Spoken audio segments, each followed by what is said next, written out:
Good evening, everybody, and we hope it is a pleasant evening or whatever time of day it is. I need to stop putting times of day in because it's only that time for me. Time zones are weird. Anyhow, I am the Bardic Knock, and I will be taking my lovely players here and all of you, yes, you, dear viewers, on a magical, wondrous adventure into the land of Fife. I created this. When I say created, I mean I make all this stuff up. So, you know, it's that. We are abiding by the Dungeons and Dragons rules from the 3.5 edition.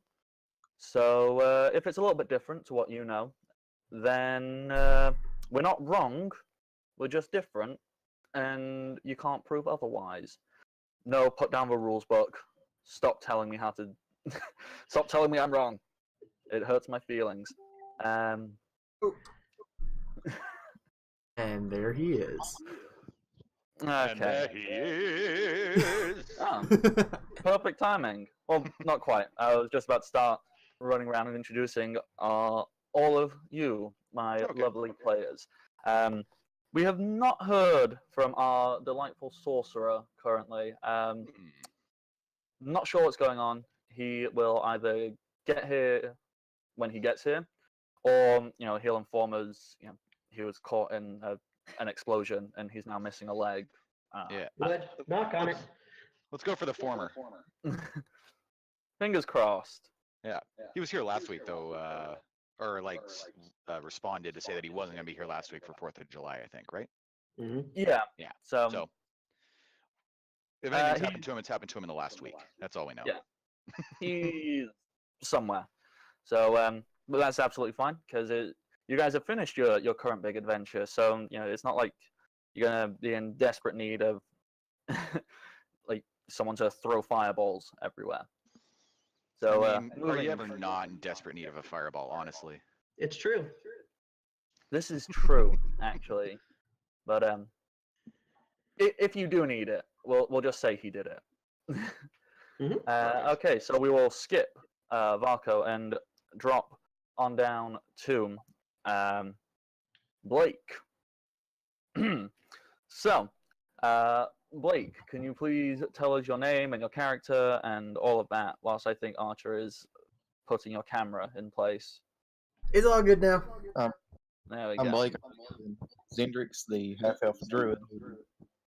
Sort of done some druid stuff last week. You most definitely revealed yourself and your druidy ways.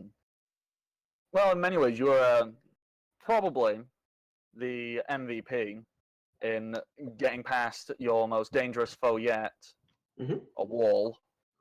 Yeah.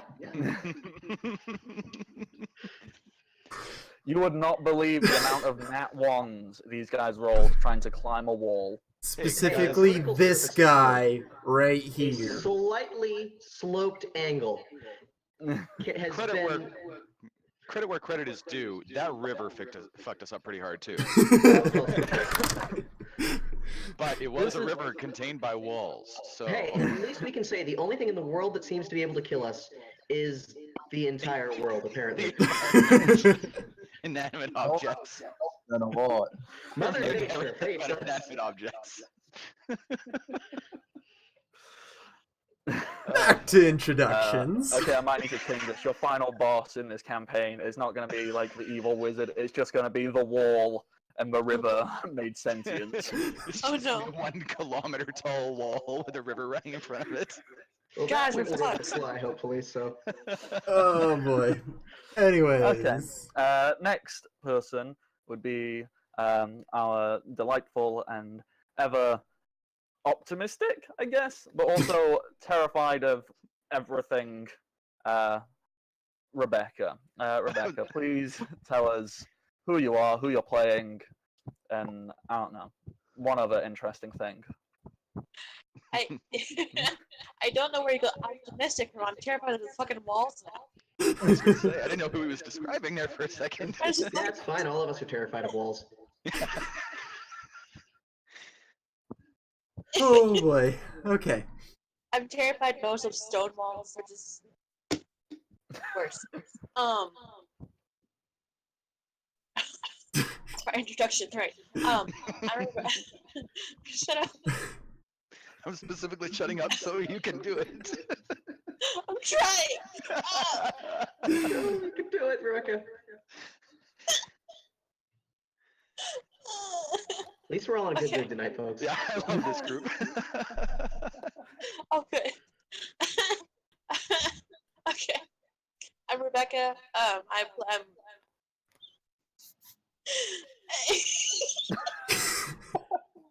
TJ, quickly, tell us a dead animal Sorry. story. That way we can go and check. I think she's broken. We need a new Becca. I did see another dead cat last week. If we want to go that direction.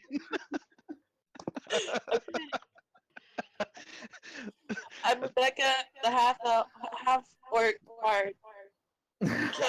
Okay, you're a half-orc bard playing a human.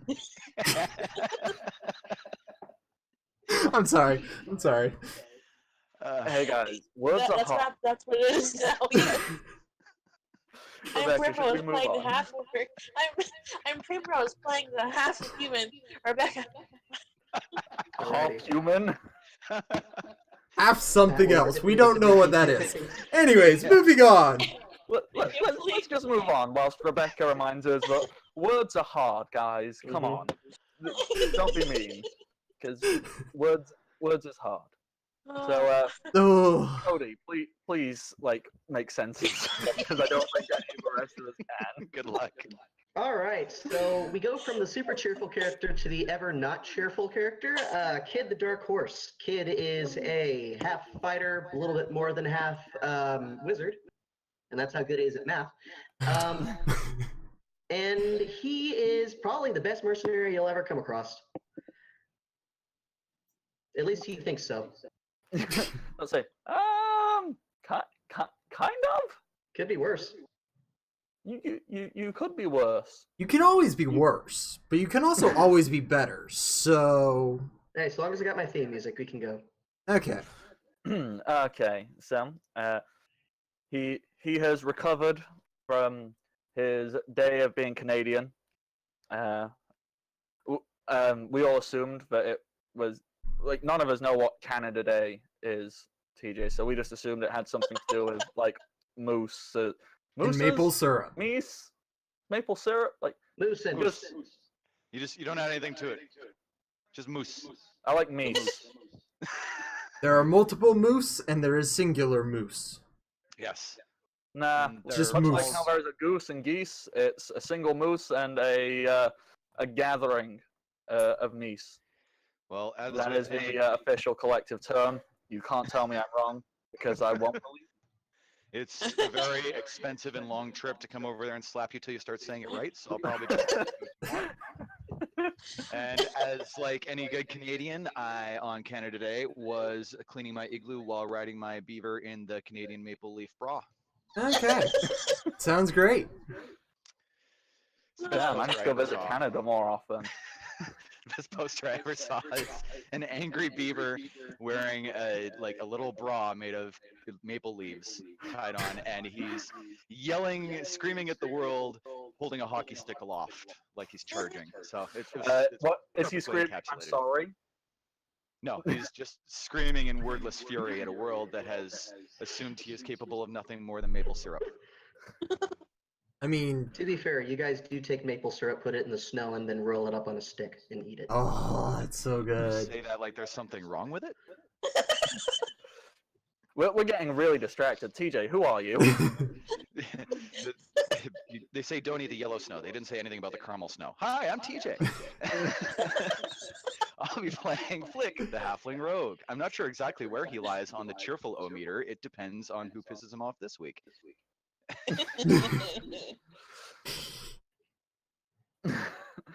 Okay. And And finally, finally- there's me. I'm Archer of the Eye, playing Keldor, the Knoll Knight / Scout. He's learning to be better at not running into things. Slowly. Maybe. yeah, kind of. Yeah. You totally nearly didn't get ripped apart by a troll. I think Keldor has like a rage thing where if he goes down, he immediately gets up and just rages at whatever took him down and just slices it to mincemeat. It Because is that weird. seems to happen every time. You're like an unofficial barbarian. Exactly. Pretty much. No Furry, favorite class, I furry think. barbarian. True. He's a furry. Okay, so with all of us eventually telling you our names, which no one understood a damn word we said. No, they understood kid. Yeah. Probably With understood that, Blake, too. we all happily welcome you to the party. And if you like being welcomed to parties, you should totally come and check out the Discord group. There'll be a link down below. And if you always want, to be the first person to know when stuff's happening on this Twitch channel, you should totally follow Welcome to Party on Twitter. That's at Welcome Party RPG. So just go onto your tweeters and tweet thing. Like I don't know how. I'm bad at internet, so like This is true. Nah. This is why I host the stream. Not you. I'm just. I'm like a 70-year-old man in the body of a 24-year-old, but like I just internet goes. I don't get it. Internet is weird. So anyhow, with that all stated, yeah, you guys are in a cave on a very tall mountain. There are several troll. Well, I say several. There are 3 troll corpses, and the prince of the kingdom has just lifted a rather impressive-looking hammer, and as he did so, the cave has been filled with a seemingly divine light of sorts, and the cave is now permanently lit up because magic is a thing. Mm-hmm. It's perhaps the most thing there is. Because magic should be the tagline for the Eberron setting. Yeah. I assume the tagline for everyone setting was like, "Fuck it, it's cool." That's also, yeah, that's true, Yeah, actually. Those two would be tied together, yeah. All right. So yeah, you guys, what do you fancy doing? Well, last we left off, Keldor is completely splayed out, and he is now fallen asleep. Just right Oh, there. thank God. I thought that was going to be a lot different whenever you said it that way. He's just out, right in the middle of the floor. Phrasing. God. You're killing us all softly, Archer. So, just for... Oh, go ahead, if you had something to say, Primrose. Oh, well, it's not safe for work. Excuse me. I'm not going to say it now. Okay. Wait, this is a safe for work channel? Thing. Like, Wait, what? We have never been safe for work. That's true. I mean, as you were saying those words, just this image of Eliza popped in my head and then immediately ran away. Like, nope. Oh, God, the image of Eliza. That's This is all you where we're need to heading know. tonight. I saved myself from the horror. Thank you. Just for clarification here, Matt. So have I been like doing anything in the last day that I should be aware of? You poked some Or trolls. just fighting, or Yeah. killing trolls? Well, obviously your hit flask is empty because you doused a troll in it, and then you Little beat up. had your tiniest flamethrower set the troll ablaze. Perfect. I don't Your remember little if that child killed its killed first the creature. troll or if that nearly killed the troll. It nearly killed the troll. Yeah. So your Nice. littlest flamethrower did one of the largest amounts of damage. Awesome. He's chalking that up as a kill. We're carving that into a next scale. Nice. Eventually, it's just gonna be all chip scales.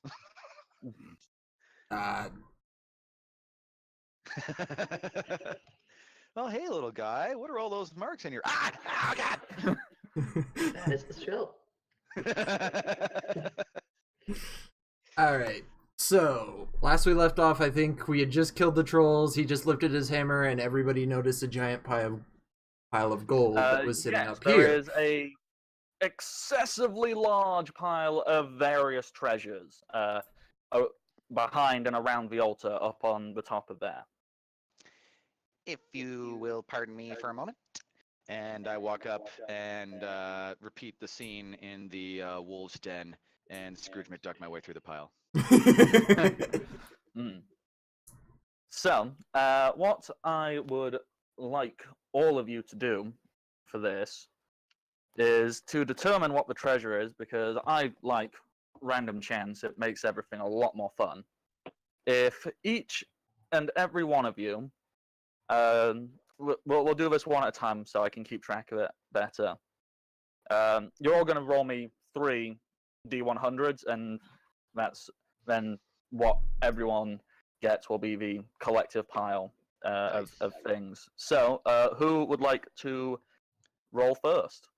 Oh, Archer already jumped in and taken it. Okay, so 95, 63, and 80. Okay, 95. Those are pretty good.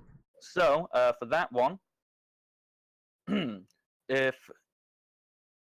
you could roll me 1d8.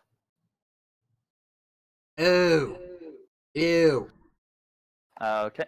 I should get a pen and start noting these down so I can give you the collective treasure that you will all find. Where's a pen? Just throwing stuff everywhere now.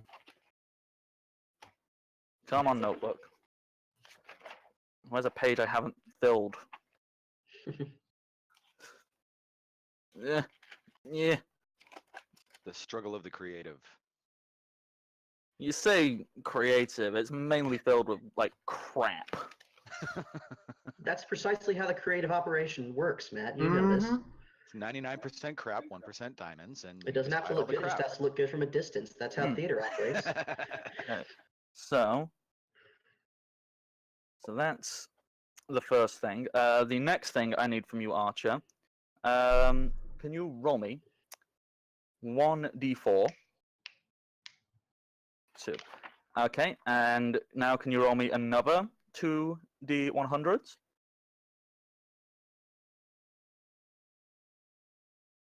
Uh, 10 and 43. Okay. 33. A 33, yeah, I'm being blind. Okay, so now can you roll me 4d4? 44. 44. I say you just roll 44. Yeah, just type 44 in. Oh, look at that. He did it. So that's worth that. And the other thing, 33. Yep, and for that, can you roll me 2d4? 2.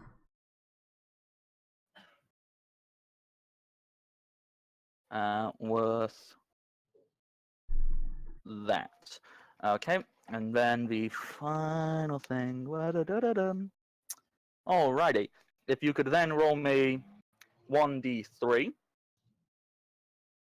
2.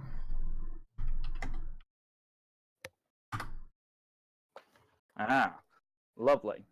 Now, roll me 2d8. Whilst I move to a new book. 1 and 7. Okay. And then, can you roll me 2d100? Eek. Okay, when I said there's a lot of treasure, like, There's you a got- lot of treasure. each and every one of you is going to get a similar set of rolls. Obviously, depending on what you roll, depending on what comes up. I'm going to quickly write down the roll set. So, 47. Ba-ba-ba-ba-dum. Huh. Okay. Oh, where'd my bloody pen go? There it went.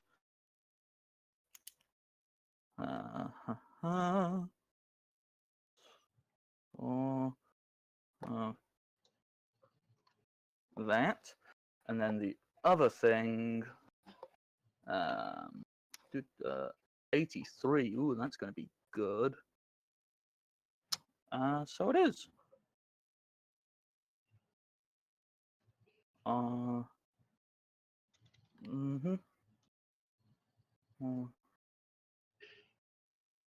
Okay, so that's all of that. Who would like to start rolling next? I'm very quickly writing this down, so I will let someone else go. The things are going to be different depending on what you get in the D100 originally, so I wouldn't. Okay. Oh, Primrose has jumped in. Okay, we so 85, 55, and 39. Okay, so Primrose, the first thing I need you to roll is 1d8, please.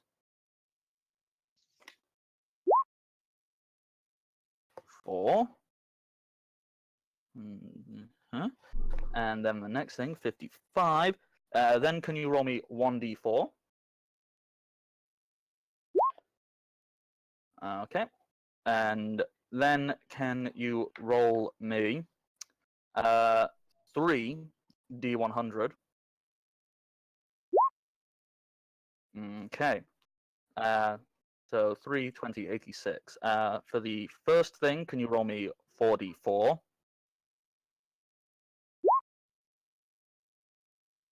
Okay, so that for that much.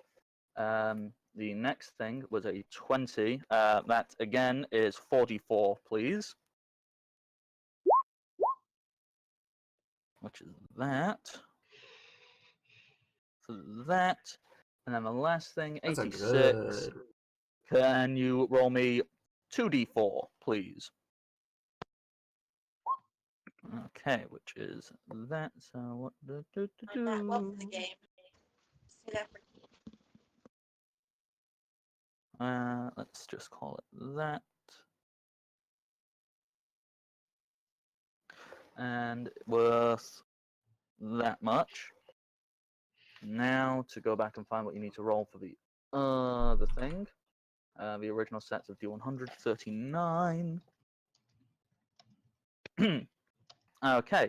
Can you roll me 1d4, please? Okay, there we go. Now where is my chart for that? Love charts. Okay, can you roll me 4 D100? Whew, it's getting warm. Okay, the first thing.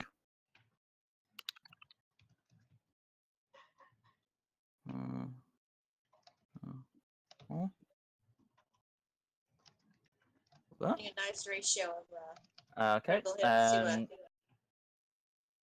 then 2 lots of 82, so I can write down what those are at the same time.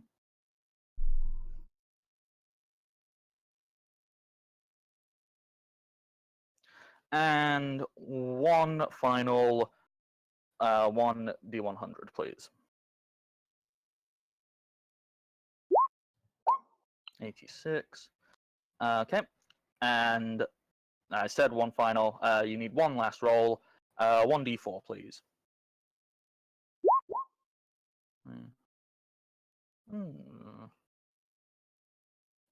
There we go. Okay, who would like to go next? 3D100s, right? Yes, please. Right, going for it. Okay, 79, 60, and 76. Ugh. Burning alive. Okay, so 79. 1d8, please. Okay. And 8. Nice. And for the next thing, 60. That is no, that doesn't get you nothing. Oh, right. Nope, no, it doesn't. And the last one, wonderful. 1d3, please. Okay. And there we go. There's a 2 for you. Okay. Now, 2d8. Okay. Lots of 7s and 1s. And 2 d100s, please.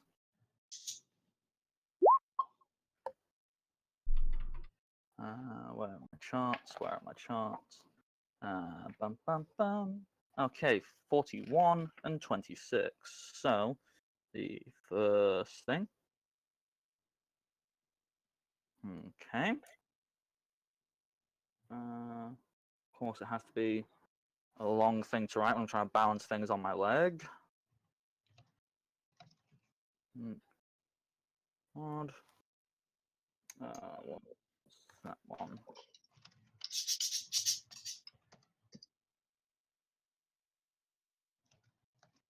That's long ass thing, and 26 was the other thing. So, where's the thing for that? 26. Okay, cool.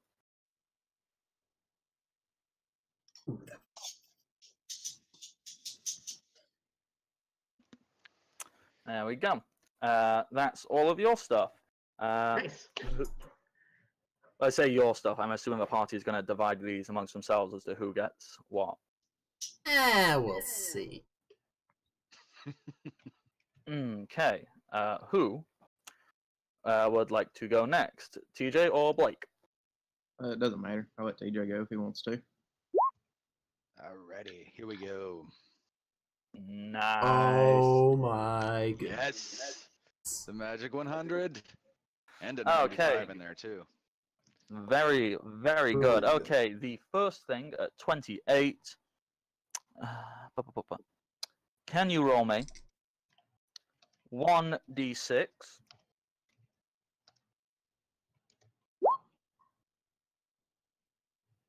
That's that much. The 95, 1d4.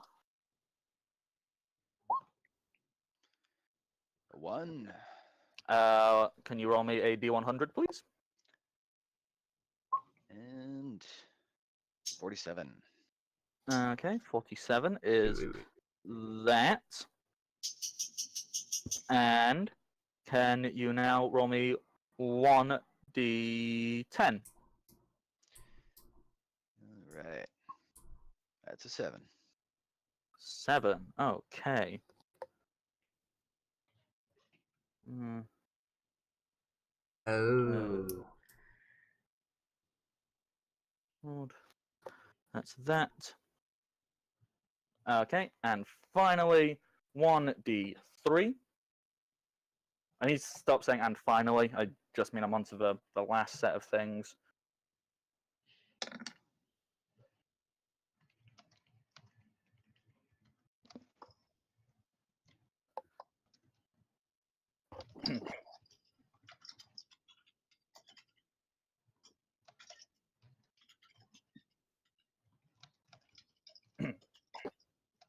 Sorry, are we waiting on me or you? You, sorry, I was just about to ask, did you hear me? Needs you to roll me a d3, please. Sorry, no, I didn't hear that. How do I roll a d3 on this again? Slash R 1d3. 1d3. Only way to do it. R1d3.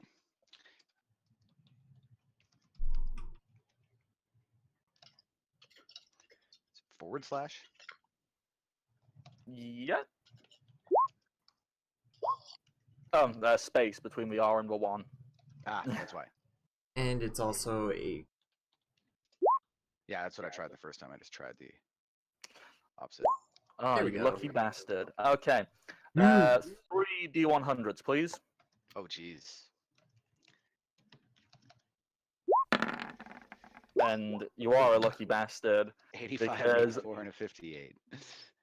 because That's these, since this is the stuff you got the original d100 for, you didn't have to roll for what level these were. You've got the highest one possible. Nice. 84, 85, and 58. Okay, so, this is good stuff.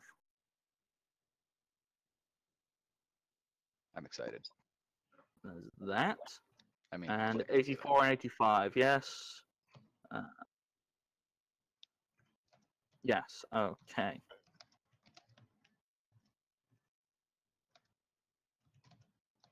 That and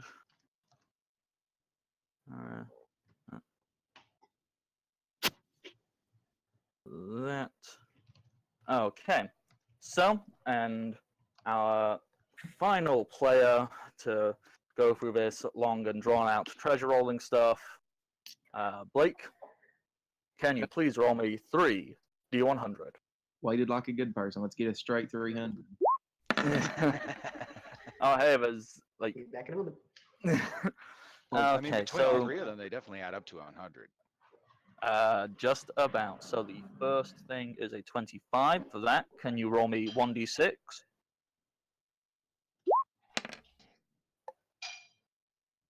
That's 2. So 2, 3. That. And then can you roll me 1d4?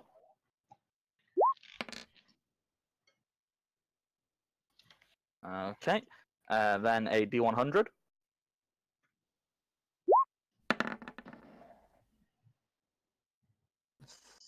Do. And then 4d4, please.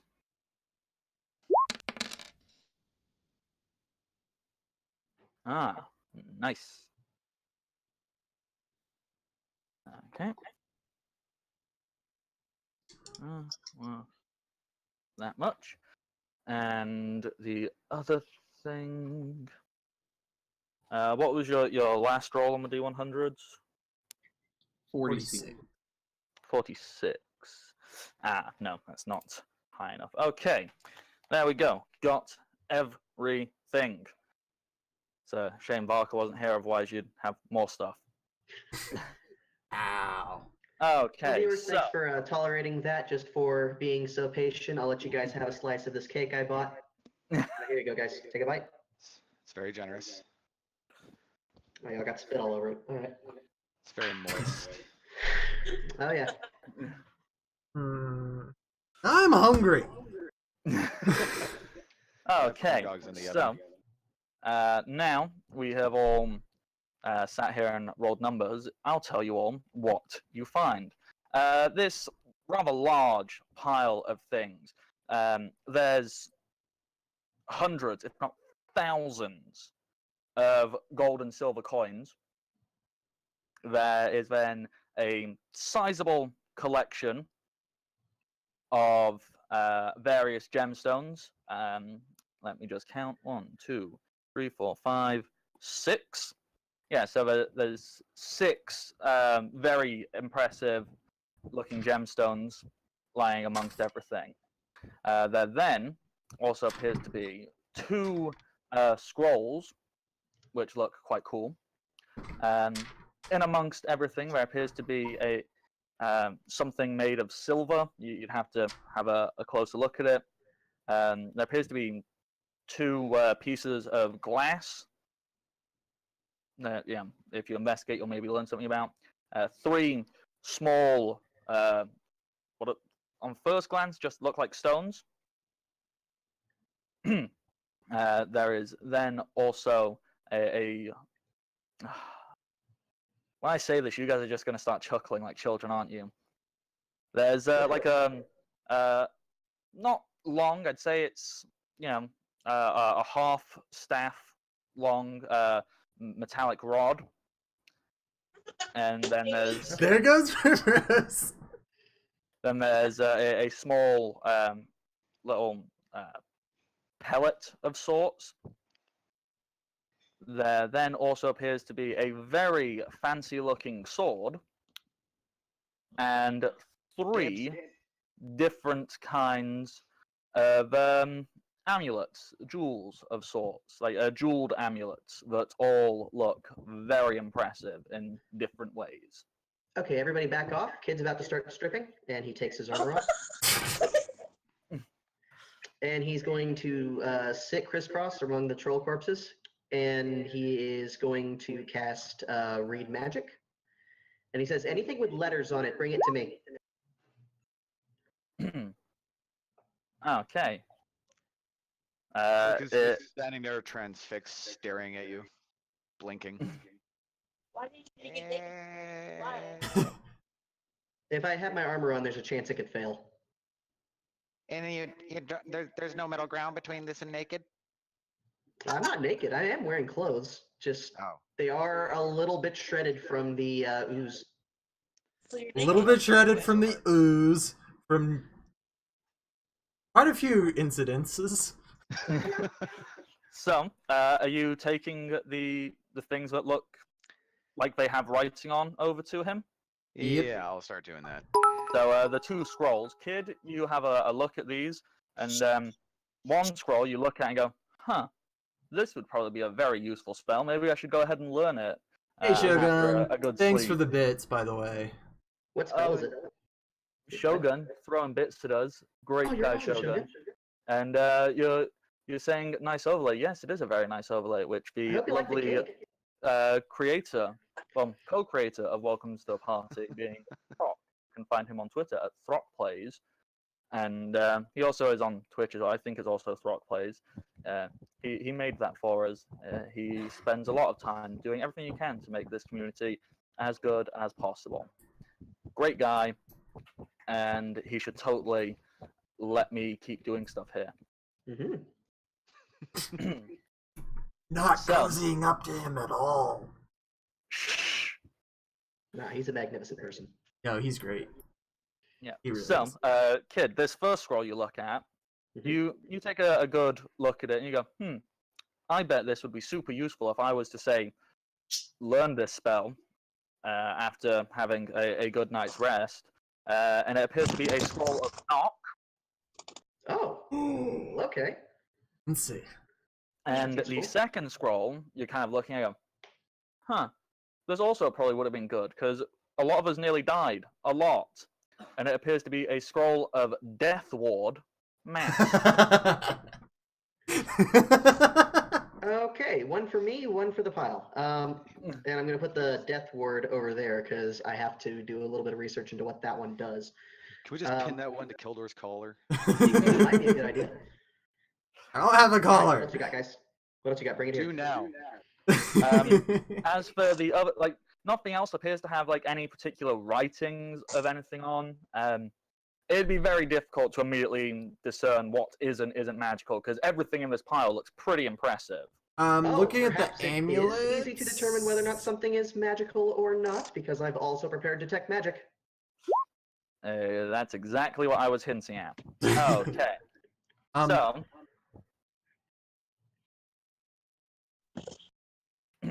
So, sorry, someone was about to say something.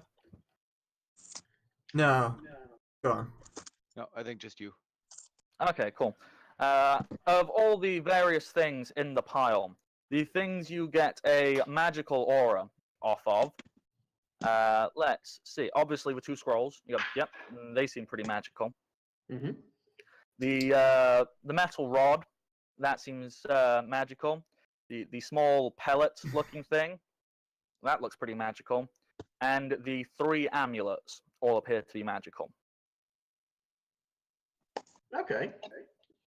I So I bet the very rod- quickly sort these out of the party, and I'm like, all right, well, we've got some time. I won't be able to get my spells back until we sleep.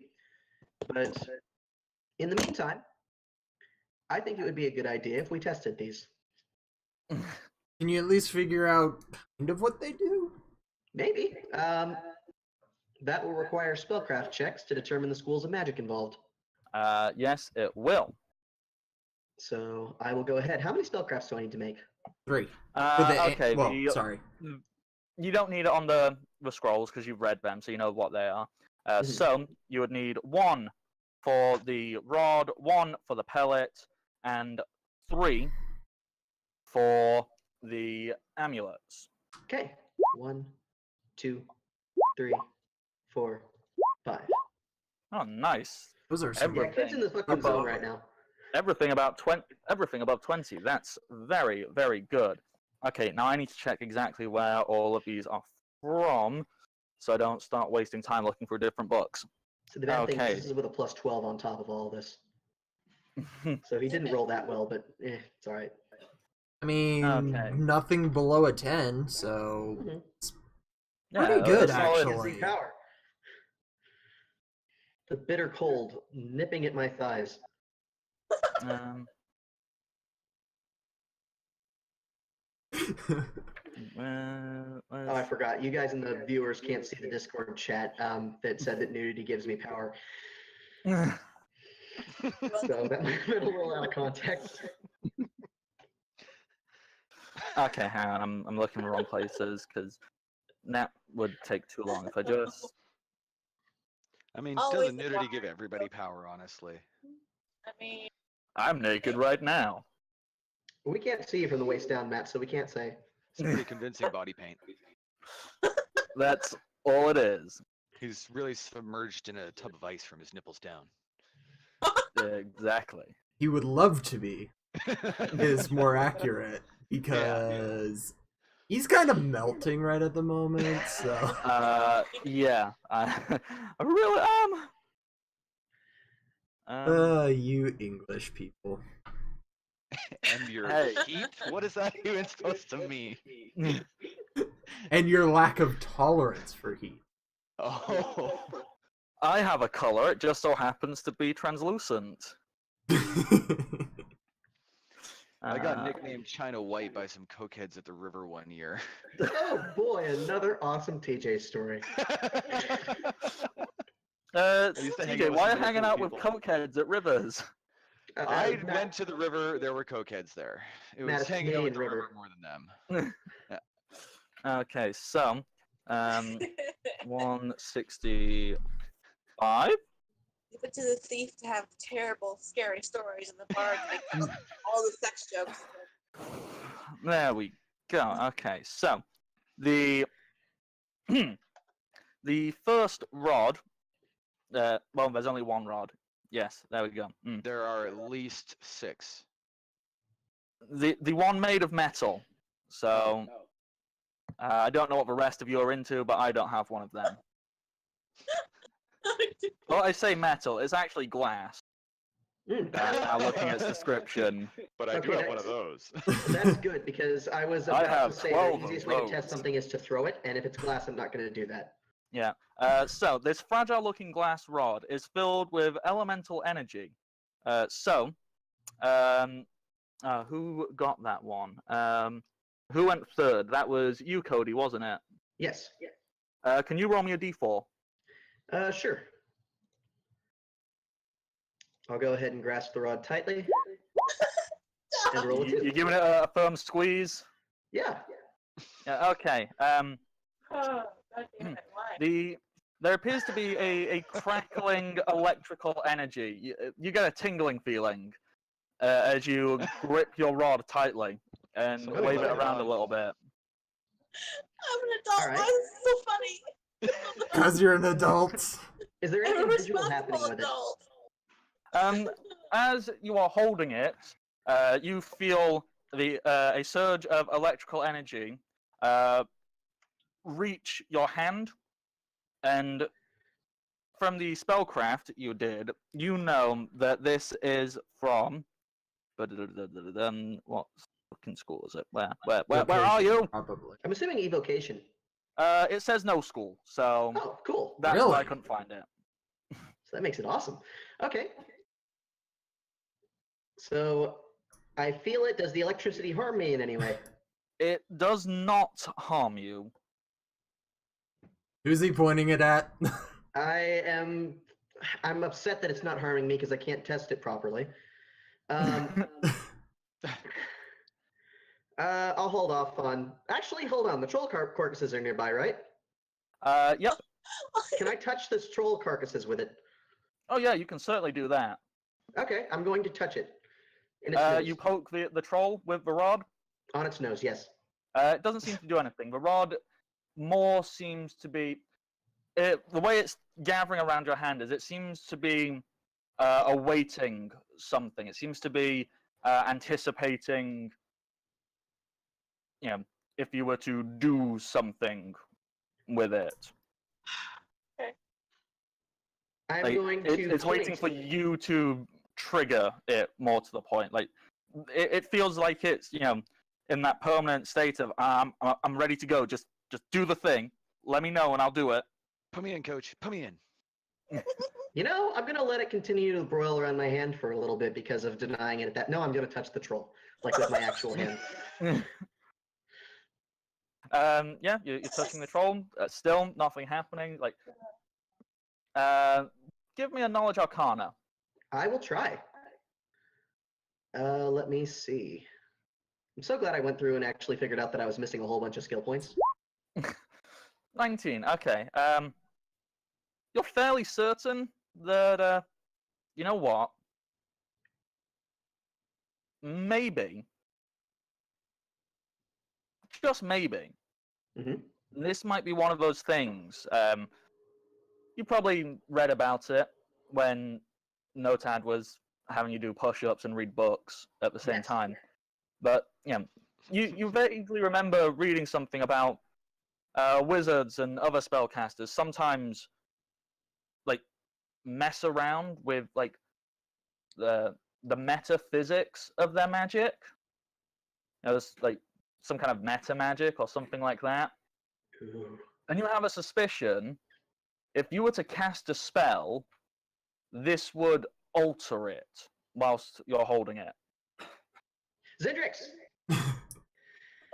Zendrix, do you have anything that involves fire or energy of any sort, particularly acid, or perhaps anything that's not electricity?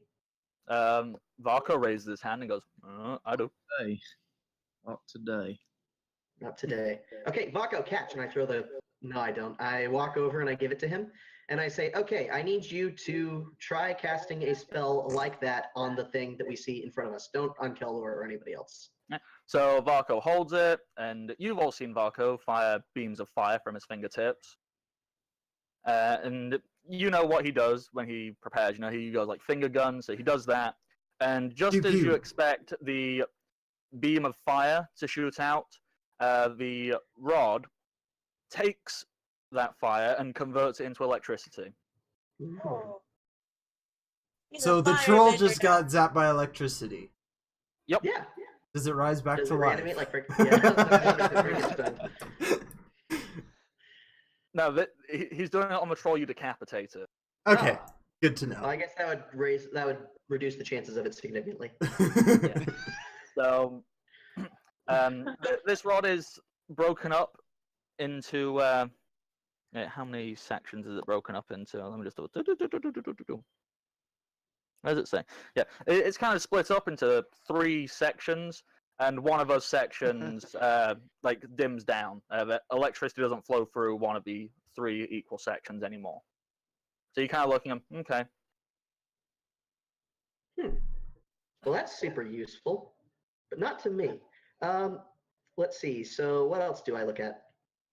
Okay, the next thing will be the little pellet, because that it seems like the least impressive of the things. So, Okay. shit, what would that come under? I assume that'd come under tools. What Seems does like it a look tool. like? Well, I will tell you once I find the actual full description of it. There we go. So Great. page Okay, hold on. 156. I'm bringing these things to you, right? Yeah. So as I walk up and I'm about to deliver the stone, I'm about to hand this over, and I'm like, oh wait, I think I saw one of these once, and I just stick my hand up above my head and kind of look up and try and like place it in the air and like give a little flick and see if it'll just spin in the air around my head. How can you give it a little flick? I Aren't can you give already everything a little flick? Yeah, it's my specialty, in fact. Okay, so you do that, and it just drops straight to the floor. Oh. Okay, you're go. You got to be careful with the merchandise there. If this thing had fallen and exploded, you could have been exploded. Okay, so Hmm. getting a better look at it, it appears to be a ceramic bead, and if you look at it closer, you can see small veins of light shining through cracks in the within the bead. Were the cracks there before or after? They were there before. talked? Okay, cool.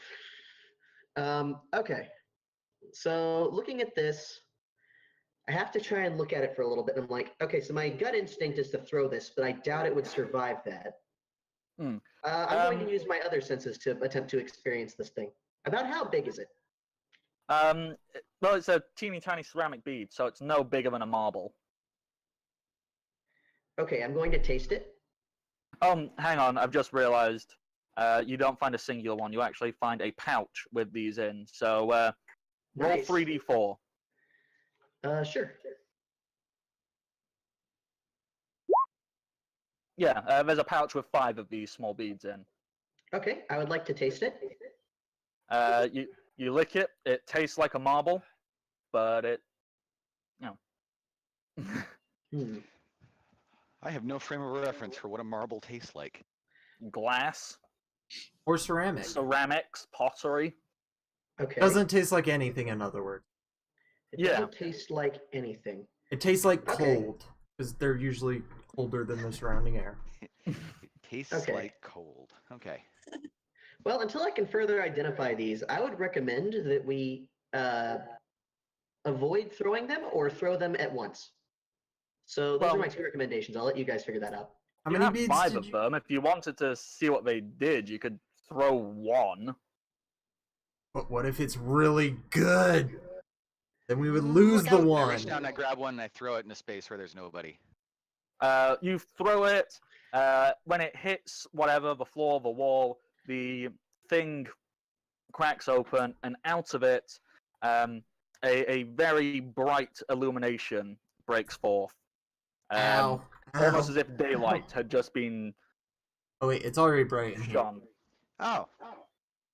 These are Yeah, like it the gets a ones I little have. bit brighter. My Okay. eyes are out. So the first Okay, thing so I'm going you to now call have the... 4 daylight pellets, basically. Oh, I was going to name them, but okay. So if you wanted to name them something else. Oh yeah, these are going to be the instant sun pellets. How Kid defines them. The rod, by the way, he's going to go ahead and call the tingling sensation. And this is him. This is him like whenever he picks it up and he looks at it, he's like, "That's what this is. Yes, this is a tingling sensation." He gives it to. As soon as he sees what they do, that's what he names it. We don't need to know what you whisper to it when you're falling asleep together. So here's the instant sun pellets. Leave it to the teenager named that. I'm gonna give it. God. I'm going to give those to Flick. He can do whatever he wants with them, but I have no use for them at the moment. Okay, All so right. Flick, you can add 4 instant sunlight pellets. That's awesome. I was out of mine. I was gonna go pick more up when we went back to town. So. Saves me a trip. Okay, so the last 3 things are the 3 different amulets, and once fucking book. I hate referencing things in books. It's such a pain. No, they aren't on your face. They don't belong on the face. Also, Kid has tasted every single one of these items. Just going around licking stuff. Yeah, it's the easiest sense in the world to figure out. While That's how he's kids like talk, messing Robert. around with all the magic stuff, I'm looking at the gem. Licking it. Sorry. What did you say you're doing, Archer? I'm looking at the gems that we found. Oh yeah. If you want to, just roll 1 generic appraise check to get a gist of them. Alrighty. Because otherwise we'll be here for ages. Oh, lovely. I have nothing for this guy. 3. These rocks are shiny. I know they're gems. Like, you know they're shiny, and you really like them, and you totally think that someone must give you like thousands of gold for every single one of them because they're amazing. Hey, at least you resisted the urge to stick them up your nose. That is always a win. I mean, you can't resist the urge to put your mouth on everything, but good to him. I mean, honestly, I was almost considering putting it up my nose just to work with that. But then you guys had the bright idea of throwing them, so. How Okay, do so you that'll avoid be- infection?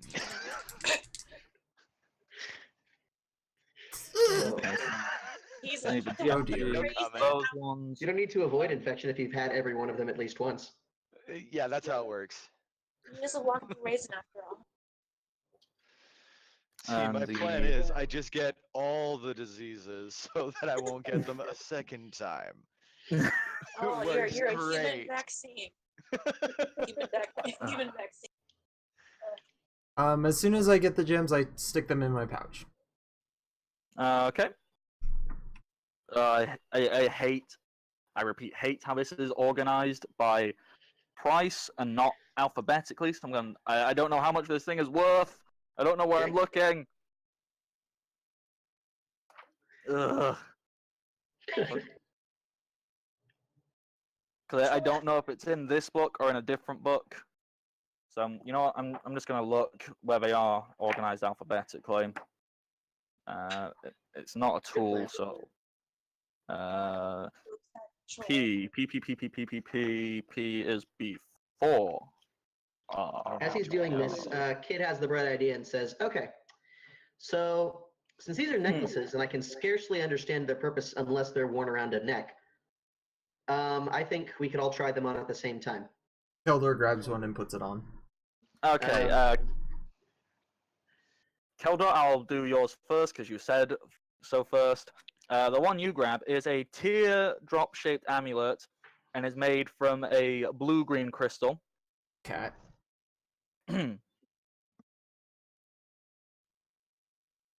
Okay.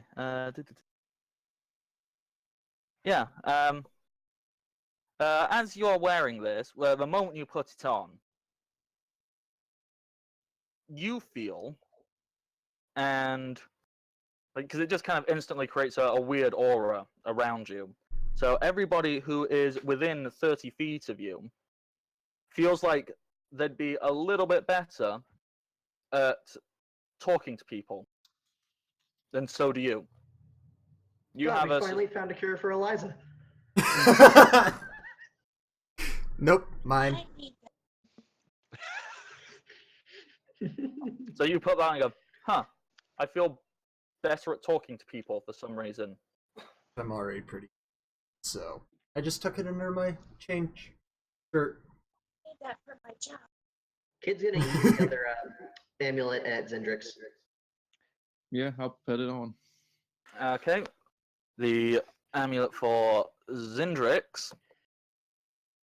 Let me just get the description of it because I know exactly what it does. I just need a description. Okay, these are alphabeticals. So once again, P. Never had to use the letter P so much in my life. Okay. It appears to be a normal pearl on a light chain, but as you put it on, you know, you feel more aware of the surroundings, and just in general, you feel a little bit more capable of your spellcasting. Yeet. And Kid's I hope gonna the throw the next one last turns one at somebody Prim. green. That's my And- hope. I'm throwing it at Primrose. So that maybe we can avoid it. If it turns it green, we won't be able to tell. Okay, so if And it seems like it does nothing, we know it turns you green. Watch for slight variance in their shade. Okay, everybody stare really hard at Primrose. She likes that, right? Yes. Okay, and Primrose, What's as you put on this amulet, it is a golden disc on a chain, and it's got like on the disc, it has the image of a lion, kind of stood up, doing a roar, going "Arr!" And you put this on, and you just instantly feel healthier, better off. Like, hey, if I was to get like a disease, or if I was to go drinking, or I think I could do that better now. Oh yeah. I feel like I might not die now. That's good. That's good. I vote she keeps that one. Or they keep that one. Well, Yeah. if it doesn't I go to feel her, it should go to you less so you can keep licking things without your tongue falling out of your face. But I can do that. I can do that without having to get magical items. Like, see, I can Oh. take this, and he takes out like just one of the random. Like you said, there was a sword in the pile, right? Yes, there is a very, very impressive looking silvered sword in a jewel encrusted scabbard. Okay, I Don't lick you it. dare, young man. Oh God. See? So I've just seen Throck talking in the the chat saying we can disease better.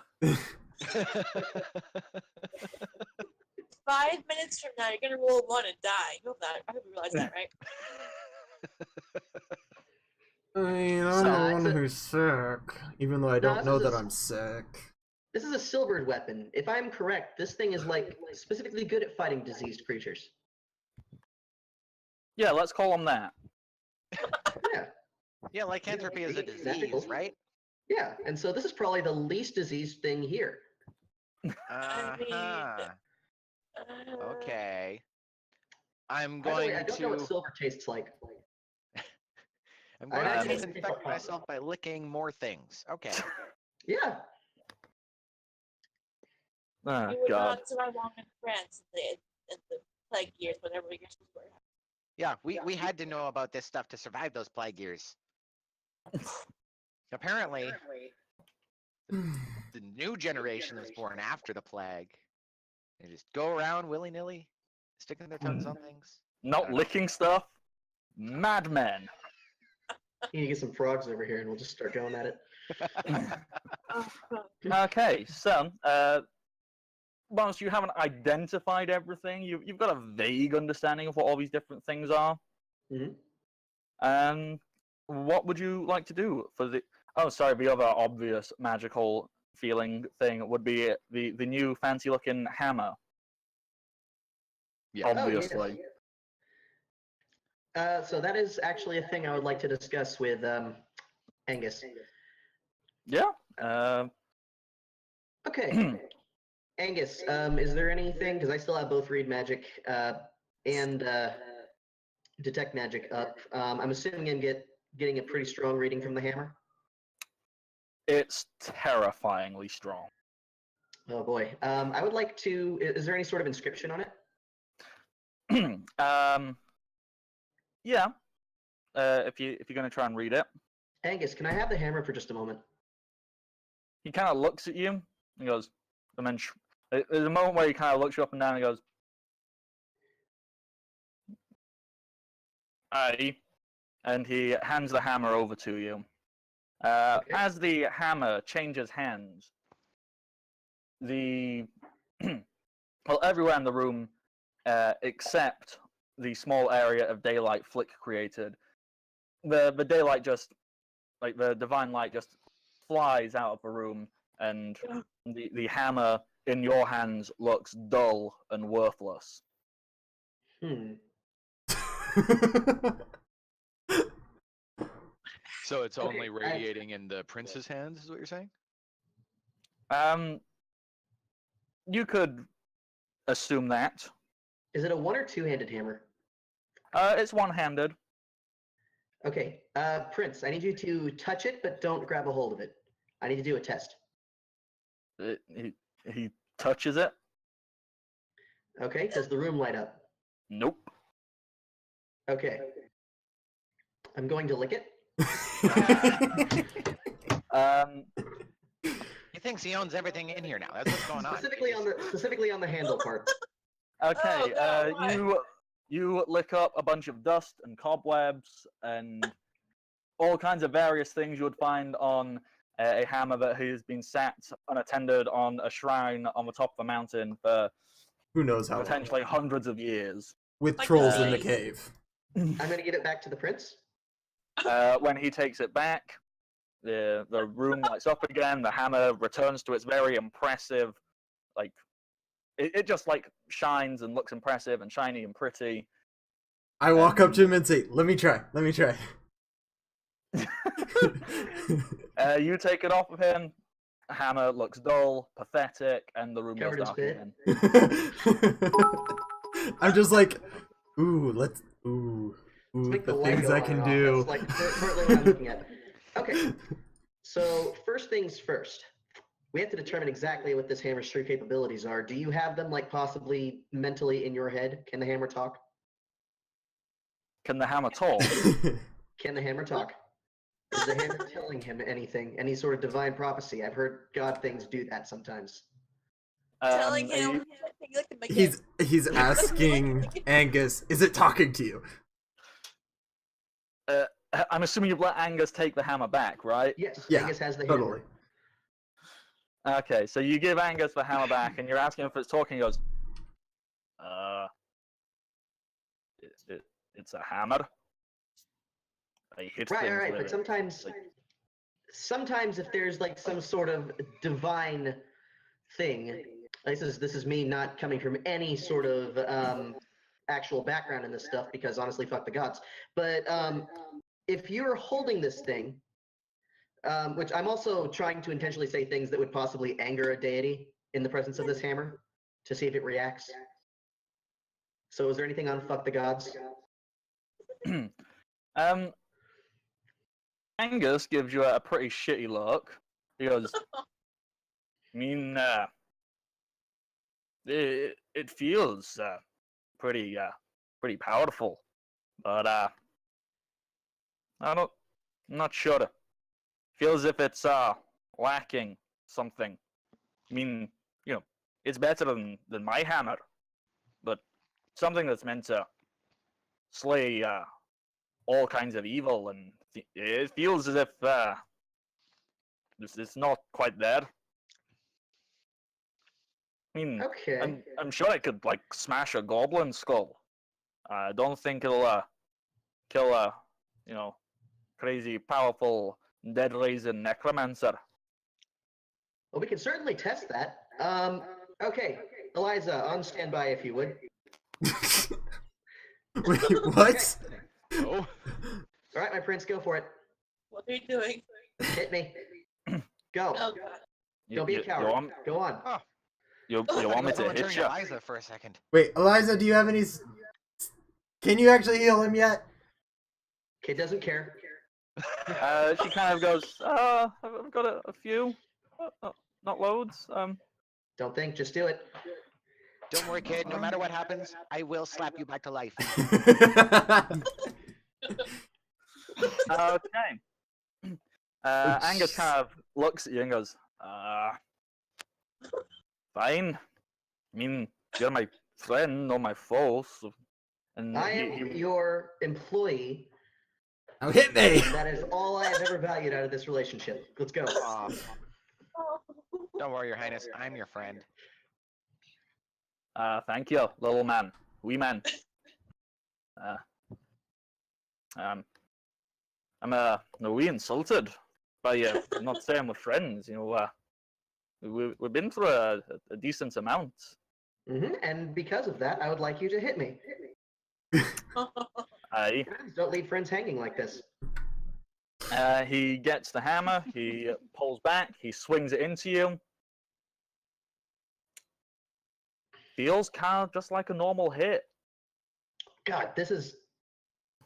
Okay, this is exactly the same as getting hit with a regular hammer. It's a total jip, waste of time.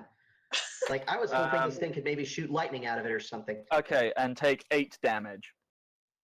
Okay. As your collarbone snaps in two.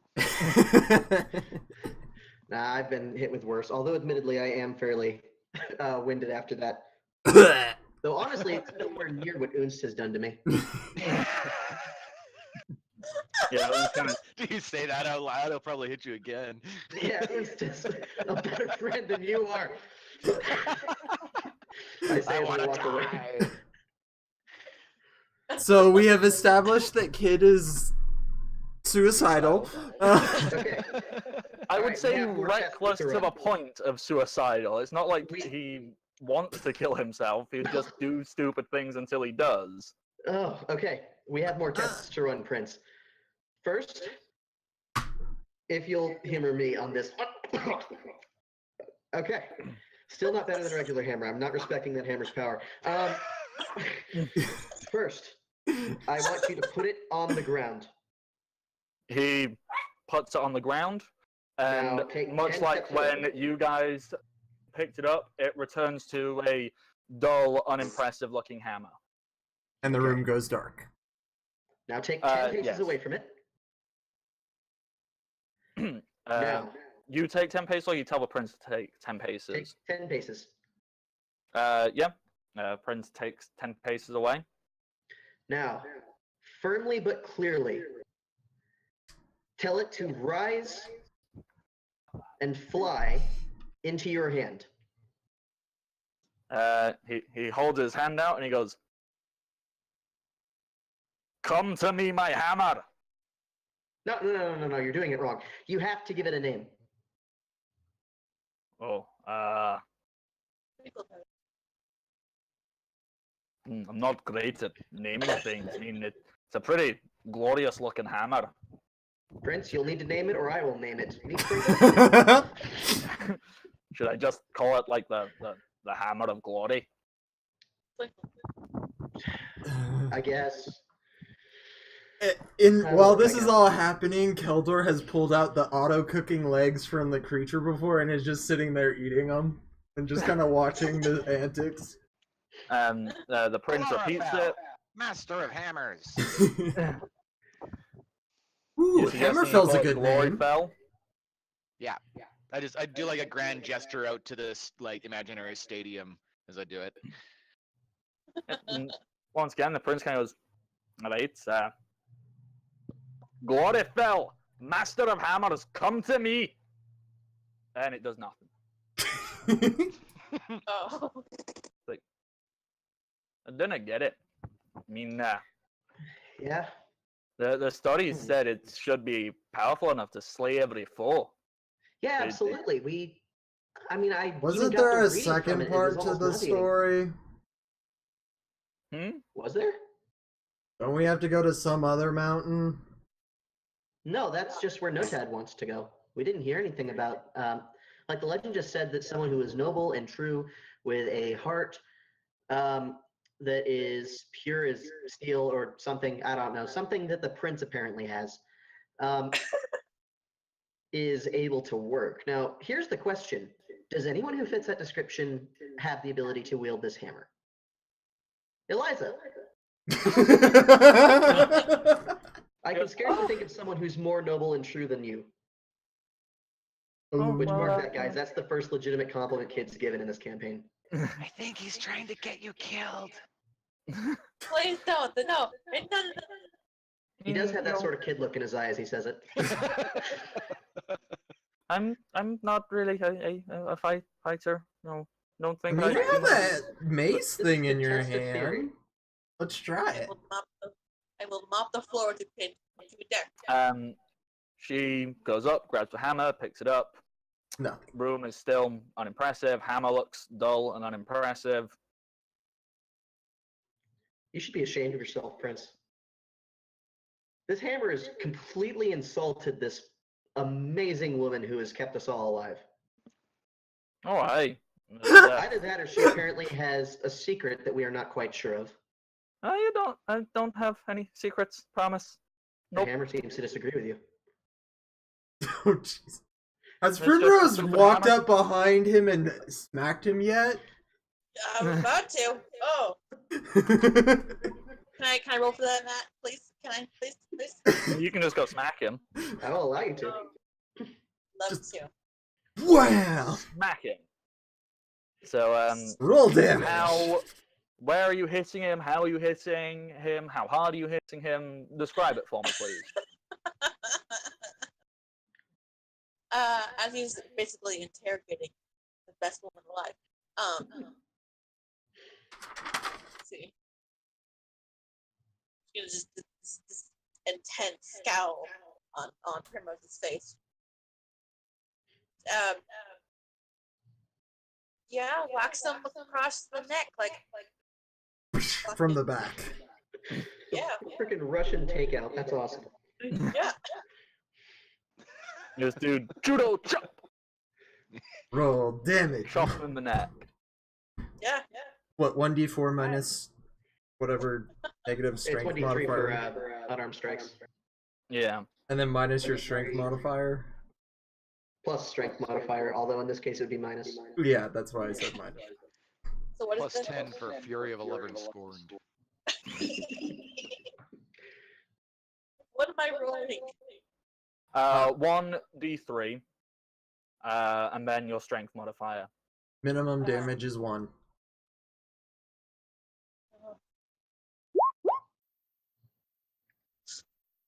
So you do 1 damage. Okay. Just All right, I glaring can only at think of one one eye. other way to test this hammer, as I am reeling from the next strike. Okay. Give it to Little us. eye throw away. No one's gonna put it up your ass, kid. No, that's not what I was gonna say. I was actually gonna say the precise opposite of that. See, what you're saying is that we should stick it where the sun doesn't shine, but I'm thinking if it can already take the light out of a place where the sun doesn't shine, I wonder if it can take the light out of the sun where it does shine. Oh god, don't kill me. What are you gonna throw Like it if into its the only thing sun? is turning lights on and off. Let's see if we can turn the sun off with it. Can we just abandon him here, please? You have some mighty large expectations out of this goddamn hammer. Hey, it was so overwhelmingly powerful that it made my hair stand on end, and I have a lot of hair. You have a lot of hair, and I have no booze, and this is getting tiring. I'm gonna go Okay, to so- sleep. So are you having Angus take the hammer outside? Yes, I want him to take it outside, and I want to see what happens to the hammer when it sees the light. It goes outside, it's in the light, the sunlight catches it, it glints off it, it looks really impressive. You're fairly certain if Angus was to like lift the hammer up and like make an epic pose, it'd make like a really cool like piece of artwork, and it looks really impressive. Kid is not impressed. I am not impressed whatsoever with this hammer. Okay. Well, that's all I can think to do with it. Maybe we'll see it as soon as you decide to hit something that's evil, if that's a metaphysical context. Well, I'm not particularly one for metaphysical and concepts of good and evil, but Hey, I'm just glad to know that apparently the hammer doesn't consider me either. from what I understand of it, it's a hammer powerful enough to slay my foes. I'd need a foe, I guess, to smack.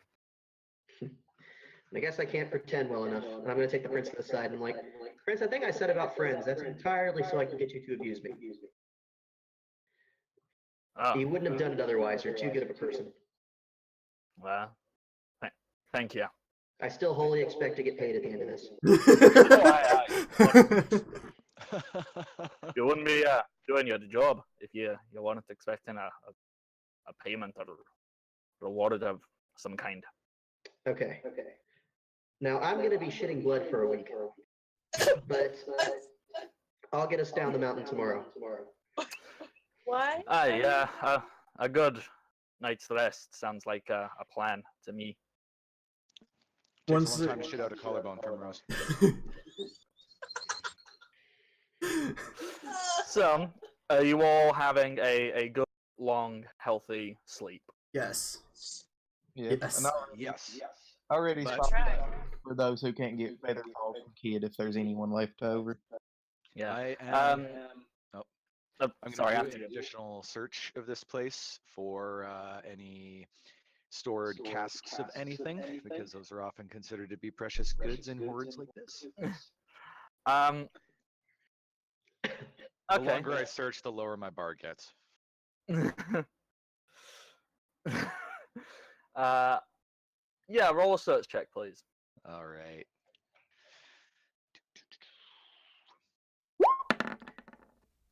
That is a 23. Holy. Holy. On one of the trolls, you find hidden under some matted fur and moss skin. Like, you don't really know what it is, but you find you dig out through some troll stuff, and it's kind of hanging off of what you're really hoping is a belt, and not like just pierced into his skin. But you find like a brown jug that's got a series of X's on it. Nice. All right, I'm going to pull the jug off, and I'm going to scurry off into a corner somewhere, and just pretend like I'm continuing to search elsewhere. And then as soon as I'm out of eyesight from everybody else, I'm going to pop the whatever is the cork on this thing. And The cork is it's basically like well, at first you're confused because it kind of looks like a piece of string, and then when you grab it, you go, nope, that's a rat's tail. oh god, So when you pull it out, the cork has just been a dead rat. Rat. I mean, it's alcohol. So I like pull the rat out like you would pulling a rat tail, like in between the two fingers, held up in the air. Yeah, exactly. And I sort of like toss it off to the side, just like total Tim Burton rat puppet, flying like flopping around. And I hold up the little jug in between me and Sputnik, who's still wrapped around my neck, and we both move forward and slowly take a whiff. The stench of pure alcohol coming off of this kind of makes your eyes water. Yep.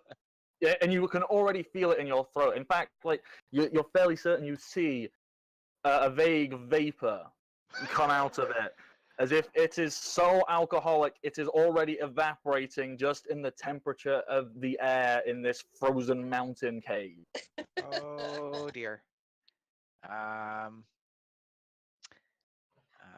Do it. Do it.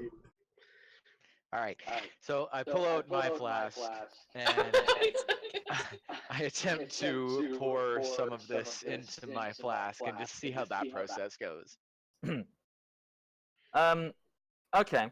Obviously, this is a jug designed for something troll size, which is approximately 4 to 5 times the size of you. So this jug is about the God. size of your torso. Oh, okay.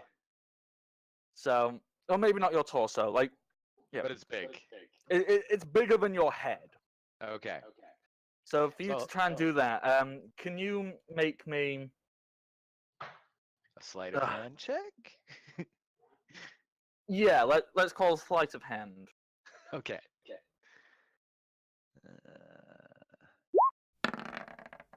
Nice, a 30.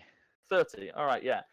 Somehow, I prop the big container up on a rock and I use gravity to tilt it over, and then I just use my flask as the crux upon which the lip rests. yeah. Oh, yeah. You get it, and since you're not having to like touch the flask, or anything, like it pours in. It fills it very quickly. This very clear liquid. I'm not too worried about spilling a little bit. Yeah. Okay, so I fill my flask up and then I put that away and I just check and make sure it's not eating through my flask. No, it's fine. Okay, good. And then I'm going to put the flask away, and then some of it spilled, obviously. What's it doing to the ground? Is it like burning or sizzling or anything? As it touches the ground, it doesn't burn. It doesn't do anything like that. But you see, once again, similar to when you open it, you're fairly certain you can see like a wafting vapor coming off of it, Nice. and the stench of it. It gets caught in the back of your throat.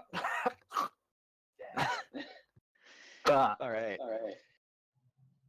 Okay, and I turn around and head back to the camp. Look what I found. With the jug. Yeah, All right. this is not a one-person endeavor. This is how you die, is going in this by a one-person endeavor. I need a teammate. Oons looks at the jug and he goes, "You are a resourceful little man. Just I gotta like keep it." your eyes open. Okay, Oons takes the jug, which is even big by his standards, hooks one finger in the little hole near the top, puts it to his mouth, takes a sip. He swallows it. His eyes are closed, and then he kind of opens them, and his pupils are massively dilated as he goes,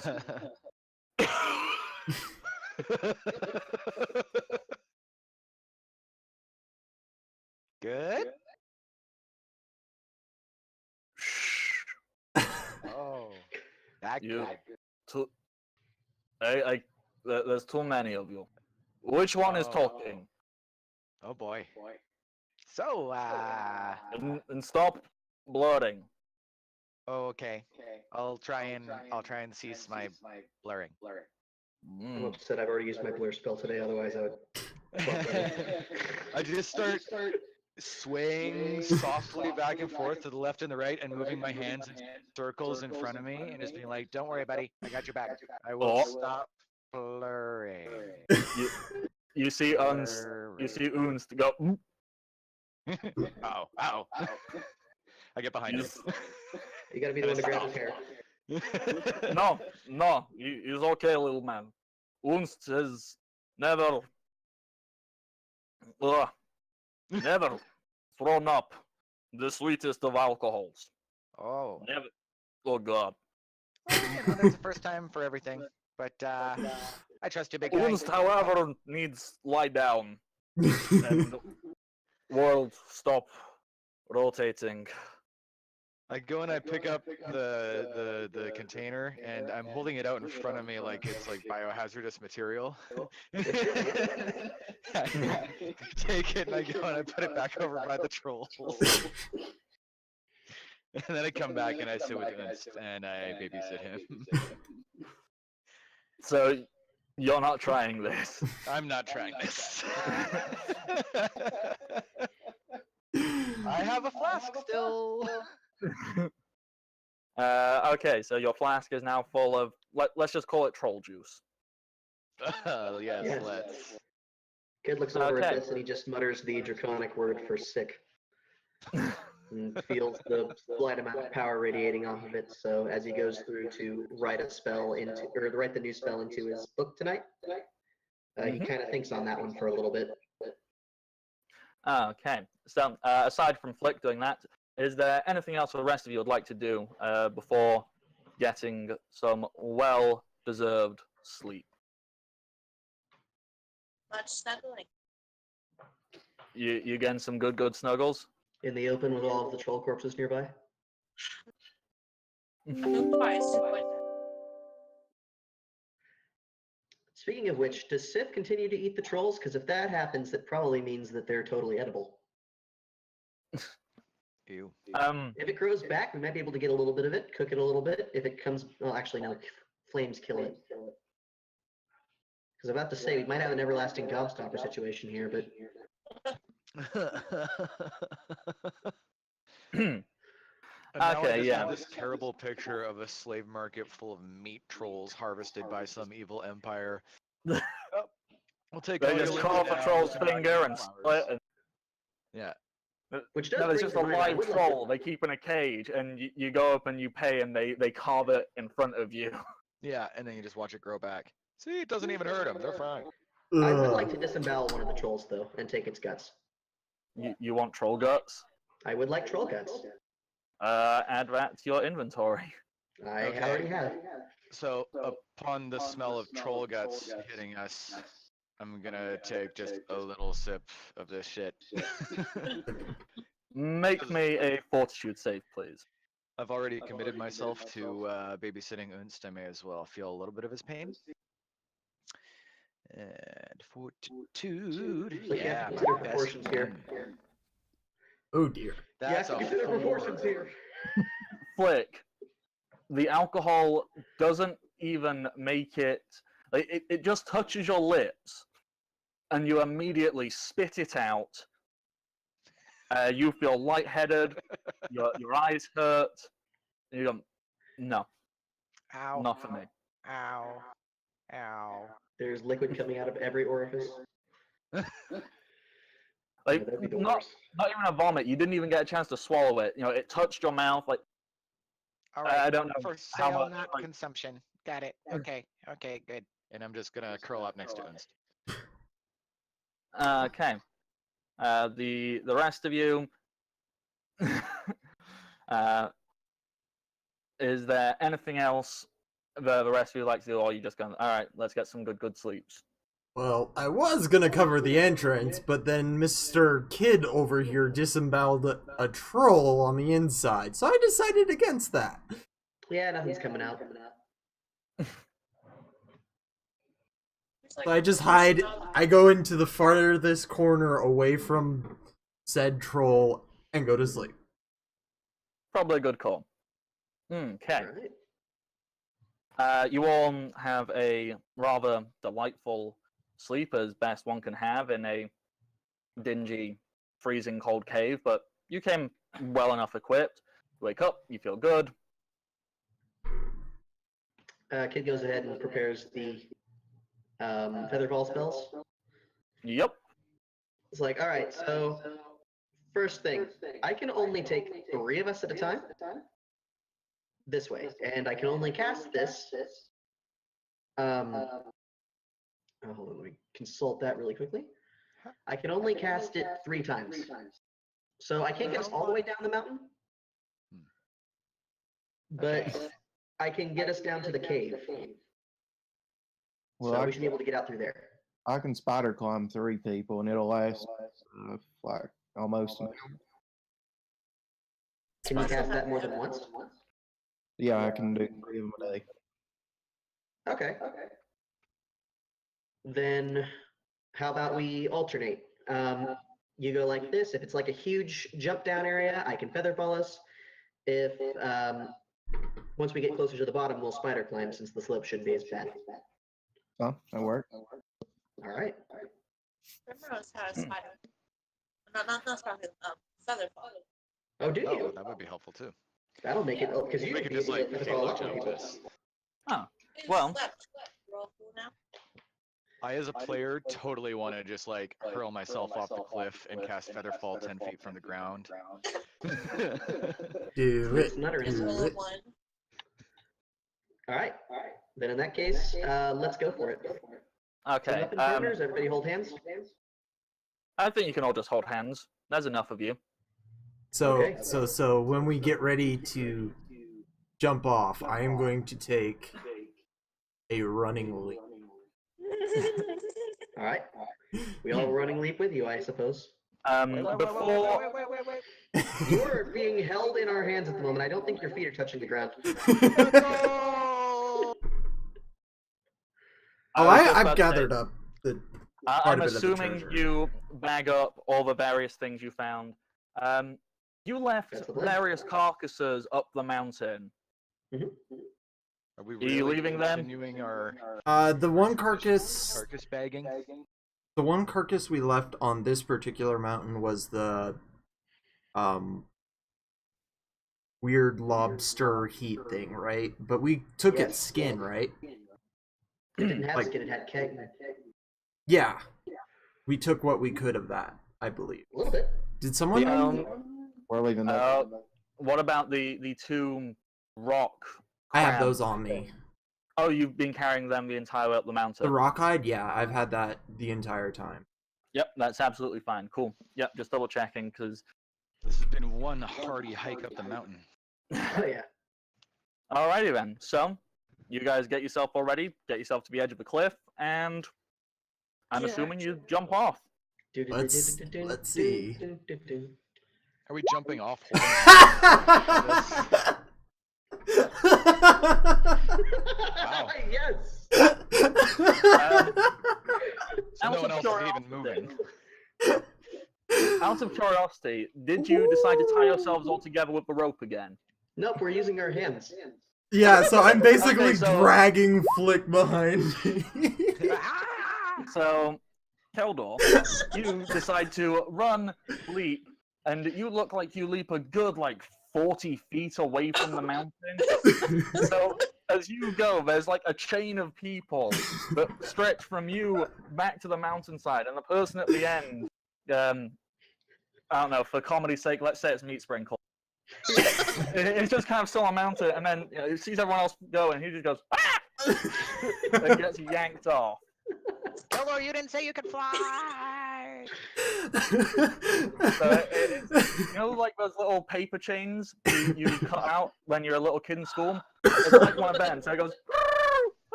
And you have Ooh. Half Yeah, looks kid on is going makes you to- fly. yeah. Let's say Kid, Orc, and Primrose are probably going to have to quickly belt out the Featherfall spell. Yeah, I'd say We can so. both manage it in one casting if we do it like this. I don't think we have more than 8 people who can't fly. 1, 2, 3, Just 4, for 5, 6, 7, 8. Exactly 8. Awesome. just for stating the facts here, I secured all my backpack as much as I could and wrapped all my stuff in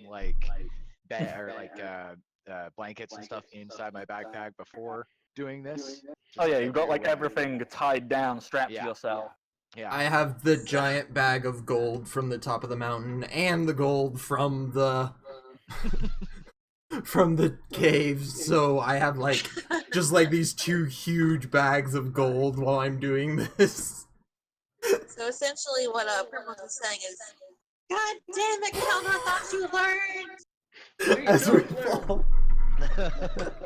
What are you talking about? This was the plan! This. I like how we're simultaneously holding on to each other but getting further away from each other. Spend the entire rest of the episode talking like this. I hope the harpies saw us do that because I want them to know exactly where they stand in this world. Oh, yeah. As you fly past, you see the flock of harpies.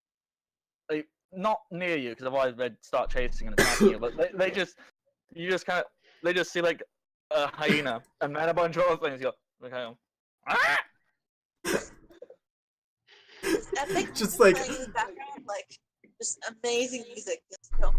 So it's an epic close shot of everybody jumping off, and then it pulls away to the harpies view, and it's just like this little tiny ants flying off the cliff. Exactly. If I can fly. So, you're falling. Kid, Primrose, I assume you cast Featherfall, otherwise you've all just killed yourselves. Just please. No, we cast Featherfall. Kid all of a sudden does ultimate heel turn, only casts it on himself. That'll show you, you stupid hammer. We drag him to his death. That's magic missile. Cool spell. Oh, you cast the wrong spell. They're all focused on Keldor. Okay, I'll have to give you a copy of my Featherfall macro. Yeah, please. Fine, Yeah, between me and Primrose, we should be able to hit everybody. You Exactly. got So that many you, magic missiles? Ooh. you all, as you're falling, all of a sudden you seem to, like, not stop, but you very immediately slow. So instead of being this long chain, you just like flatten out as a singular line, and you start floating down slowly as you watch the peak of the mountain get further and further away. So you just stood there, floating down gently. As we Roll slow for down- terrified. As we slow down and everybody looks around, Flick is wrapped tightly around Un's leg. Un's just kind of standing. Un's kind of gives out a little yawn. He goes, "This wasn't as fun as Uns was originally told." And Keldor's Yeah. just like sitting there, like hopping up and down, like, I want to do that again. See, the best part about it is it only lasts for like, I think 180 feet worth before we have to cast it again. Oh god. Well, So you we can just- just wait till the end. Yeah. Yeah. Yeah, did we wait until the very last minute or not? I mean, Kid does.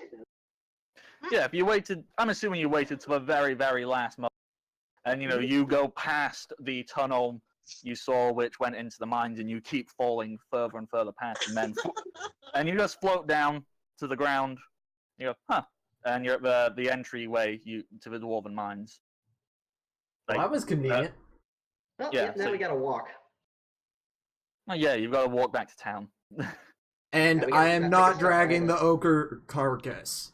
That's fine. We had the Winter Wolves do that. Question. Oh yeah, huh? Okay, let's go. Rebecca, you just had a question? Yeah. Are the dwarves still there at the entrance? At the where, sorry? We went down to the entrance where we left the dwarves, right? Or no? No, they weren't at the entrance. They were at the outpost that they had. Yeah, which is where we're little heading. home. I still wanted to say something, but That would have been hilarious. Just land right in front of them. Hi guys, we're back. We've claimed the hammer. We are now God. I hope Alright. the hammer sings or something as we swing it, because I'm getting disappointed with it right now. I've got a lovely bunch of coconuts, they're all bouncing in a row. As it hits the heads. Yeah, its head's flying. now we need a One bar. small, one. That is Now the we need only a hammer I ever bardic wanted. knot, Okay. bardic knot, primrose hammer, not the whip. All right, we head back to the dwarven outpost, Okay. and when we get there, I Oh, pull out all the gems, all of them, Just making it rain with gems. and I'm like, "Hey, I don't have a use for these. Would you buy them off of me?" Okay, let me just check. they're gems. I wonder who gets more. Me or See, I Kildor. have. Okay, so I've taken you over there. Before we continue onwards, do we want to take a quick break, guys? Yeah, it is that time. So let's take a quick 5-minute break.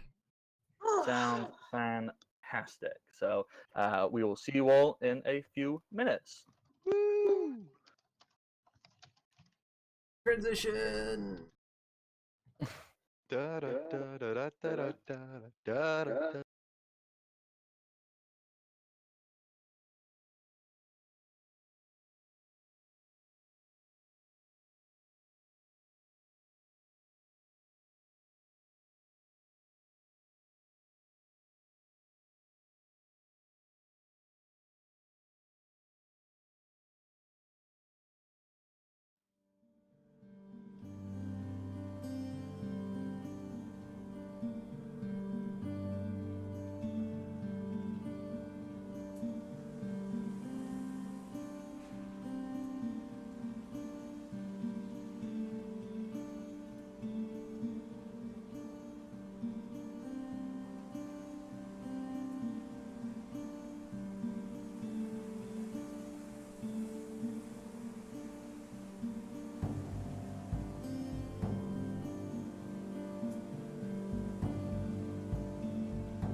Okay, welcome back, everybody, and welcome to the party.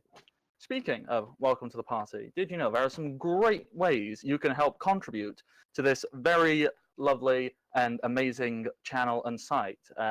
TJ, if someone was to, say, offer money to this glorious thing, what kind of benefits could they receive for doing so? Well, for as little as $5, you can give a player of your choice for DM an advantage appropriate to the game system that they're running. So for something like D&D, like we're running, that would be a single crit to a DM or a player of your choice. And they are in flux at the moment, so there's going to be other things added, but those are the ones currently. And for as little as $10, you can give a player or a DM a major advantage appropriate to that game system. That's something like max damage, or I don't know what else, like something along those lines. We'll figure it out. If you have a suggestion, we're probably going to find a way to put it into the game. We're at least our game is definitely geared that way, and I'm pretty sure most of the other DMs and players are of that mindset as well, because it's always fun to have people try and influence the game. It adds that cool extra layer of randomness that a lot of these things, could really use. So also, it's good to note that without even donating any money, just for subscribing to the channel, you can give a crit to any player of your choice in any game of your choice on the network. And in case you weren't aware, there are several other games on the network and several other game systems, multiple other D&D game systems, other editions. And there's more information about that and the Discord and the Twitter links down below. And I think that's about it. Yeah. Yep. Just a teeny bit of clarification, for the minor advantage or major advantage. I, personally, as the DM of this game, am completely open to any suggestion. If you want to pop in the chat and go, ooh, could, if I were to donate this, could this happen? And I'd go, hell yeah, it could. Or hell no. You need to pay me twice that much. Yeah. So yeah, if you turn around and go, for example, like, you know what? I really like this Flick guy. I want Flick to get a magic weapon. Can I donate this much money and he gets a weapon? That I'd go, hell yeah, he does. Or you turn around and go, the party's doing too well. This fight's too easy. The enemy should get back up. I think a dragon should arrive. I go, hell yeah, it should. And all of a sudden, who runs the fastest? So that would be me. I'm out. So yes, me personally, as the runner of this game, I am 100% open to anything you would like to throw into this. And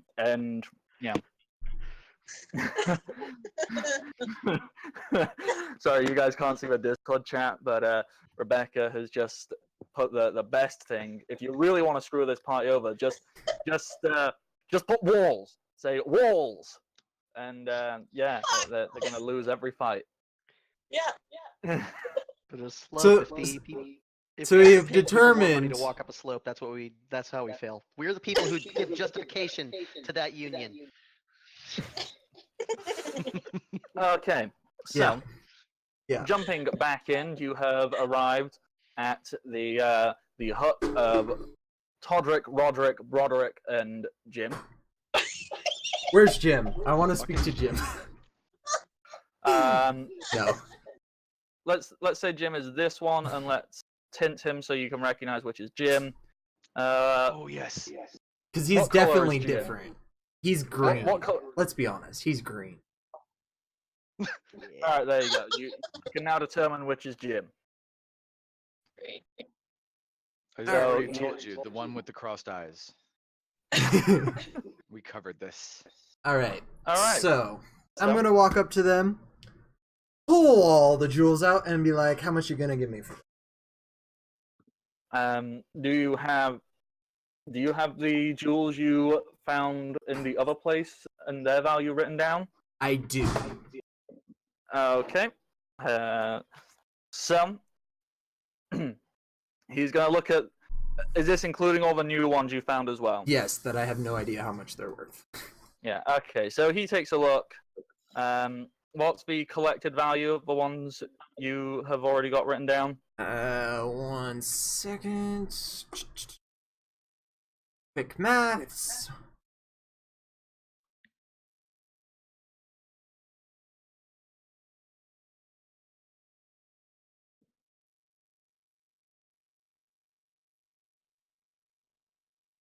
Oh, The by the total way, is 1,830. 1,800. And yes, just to clarify as well, the ogre carcass filled with stuff is here. The wolves dropped it off. Oh, That's it smells awesome to know that we have a dependable mail service now. Okay, so Yeah, we did 1,800. teach them about the transfer of coin. They could actually do that now. Yeah, now we just need to get an ogre carcass for everybody in the village, and they can just deliver whatever they want. Oh We god. do not need an ogre carcass. Well, surely it's just like one ogre carcass that the wolves will drag around. You know, you have something to mail, they'll put it in and drag it to the next place for you. That's Right, probably So We're have we gonna- just established a royal post office involving Yeah. ice wolves and an ogre carcass? I don't know. It might be if this prince gives a seal of approval. The prince did give the seal of approval when you did it, so you have established the Royal Mail Service, Oh dear which God. is run by a collection of intelligent wolves that can breathe ice, and their mailbag is carcasses. Yep. So, way to It's not the go. most efficient system, but it's the best one we have right now. I mean, I'll go for It might be a little bit of trouble with the ogre population. it. Hey, if the wolves go after them, that's even better. Yeah. Okay, so. Wait, is that. What's my maths? 8, 2, 20. You know, as I'm here, I'd like to reflect on the decisions that were made that brought us to this point. And I'd like to take a look at Mr. Griggle and say, you know, you're probably the best trader we've ever met.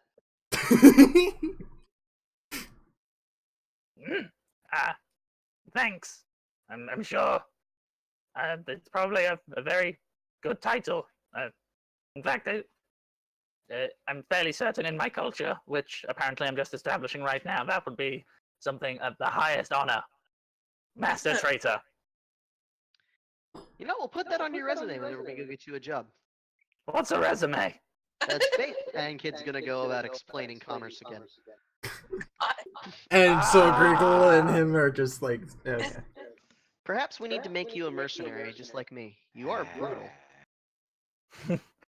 So, I Don't can. push him in the incinerator. Don't push him in the incinerator. Don't push him in the incinerator.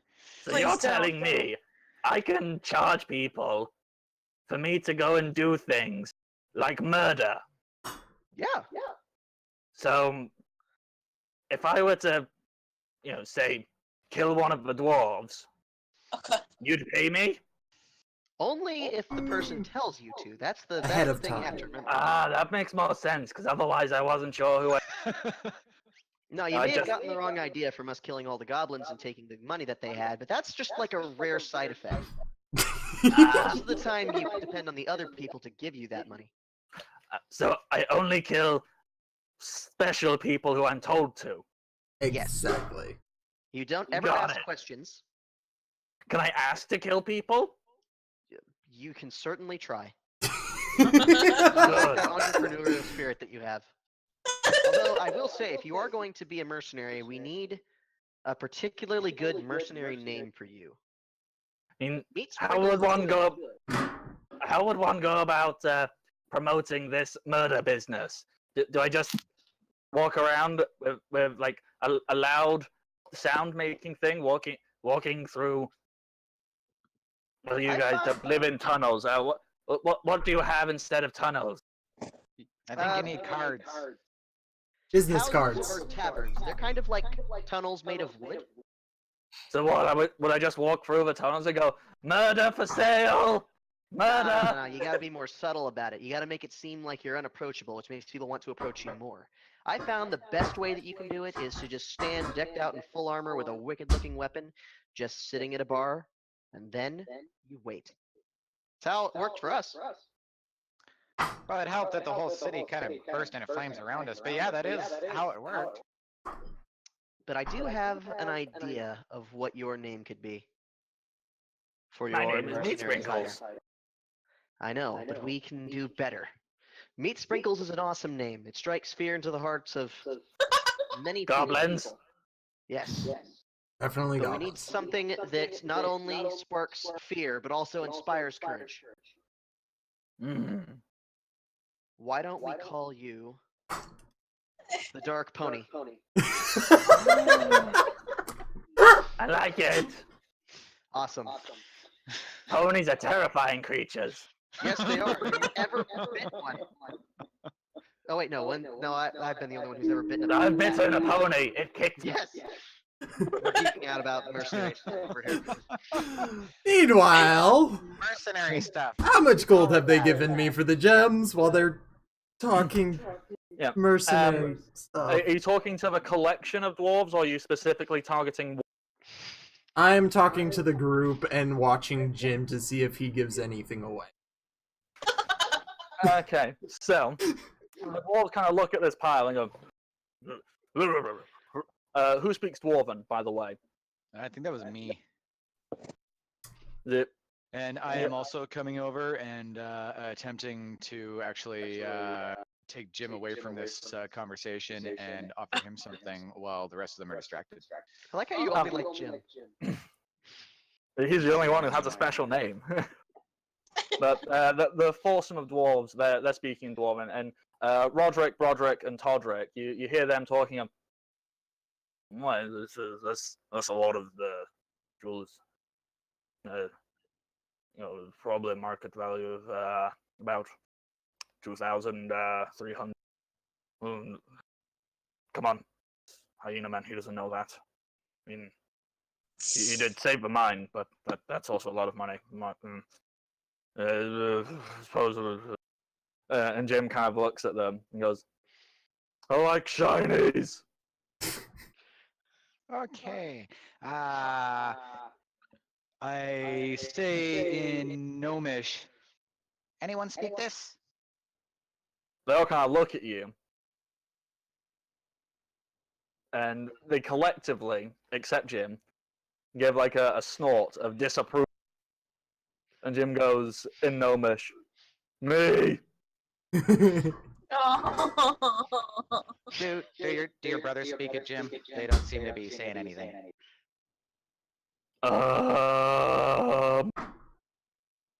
Kind Do they looks look at like they them. understand what I'm saying?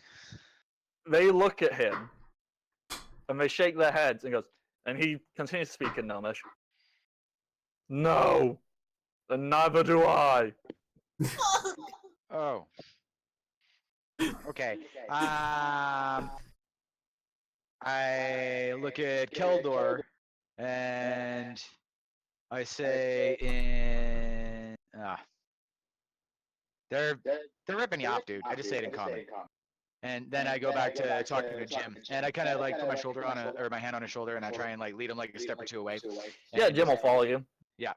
So Jim, I figured.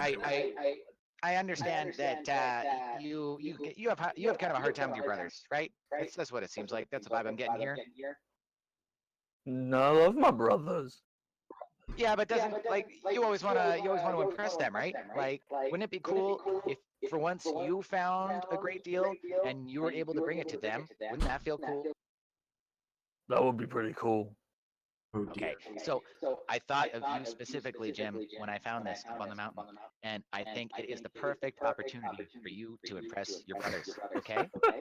And I pull him aside and I pull out the flask of troll juice.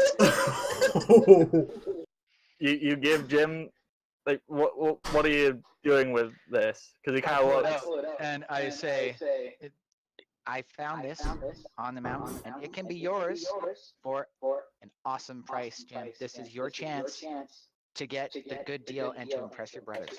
Kid sees So- the flask come out and realizes that, oh shit, we're standing in a room with a furnace, and he's going to start ushering people out of the building. Kid has not Jim- seen this stuff yet. I'm assuming that I've seen them getting drunk. If I can see it like just radiating off of the ground and how alcoholic it is, that and his predilections towards using them as splash weapons. Well, Jim- I'm not sloshing this stuff around, but yeah. Yeah, but I'm not gonna wait until Jim opens it. Are you bluffing or diplomacying? I would say diplomacy because this is just market, right? Okay, Like, this is- roll diplomacy, please. I'm not lying Um, to him at all. If you are within 30 feet of Keldor, you get a +2 to this, remember. Sweet. So, I'm assuming you're all still wearing the amulets you were given. Oh. ooh, 22. Yeah. So 22. Jim immediately looks at it and goes. He pauses, puts a finger up like as a wait here, walks over, and comes back with a full barrel. And he kind of shuffles it away so his brothers can't see, and he pulls you over, lifts the top up, and the barrel is just filled with gold coins. And he puts the lid back on and goes, You know what? I think we can do business. And I hold out the flask in one hand and I hold out my other hand to shake. he takes a flask, shakes your hand, and you now have this barrel full of coins. excellent. I'll be thinking of you next time, Jim. And He I gives you a thumbs up. Start rolling this barrel away. Yeah. Meanwhile, Keldor, you and the other and the Oderic brothers, I guess that's their name now. Yes, it is. That's their surname. They are Roderick, Broderick, and Todrick Oderic. And Jim Oderick. Don't forget Jim. Yeah. They kind of look after Flick said they're ripping off and went, "Oh, we weren't meaning to rip you off. You know, just we're at market value, and you're reselling them, so it's obviously a dip in price. You understand, yeah? You know, I just we couldn't fold my arms and just kind of look down my nose at them, and I'm quite a bit taller than them. So, As what I'm, like, kind of rolling check the would you barrel like to back. make? what?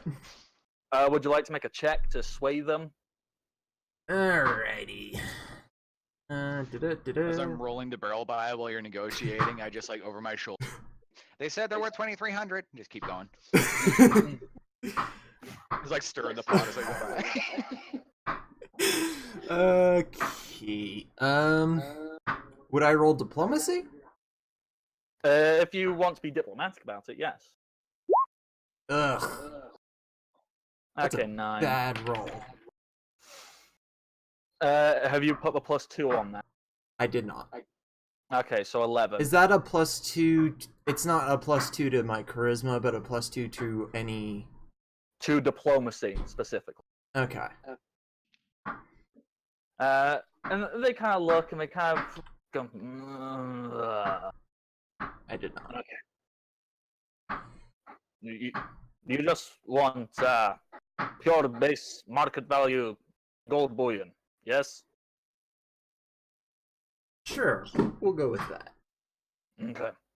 And they go over, they pull out they drag out a different barrel, and kind of looking at, yeah.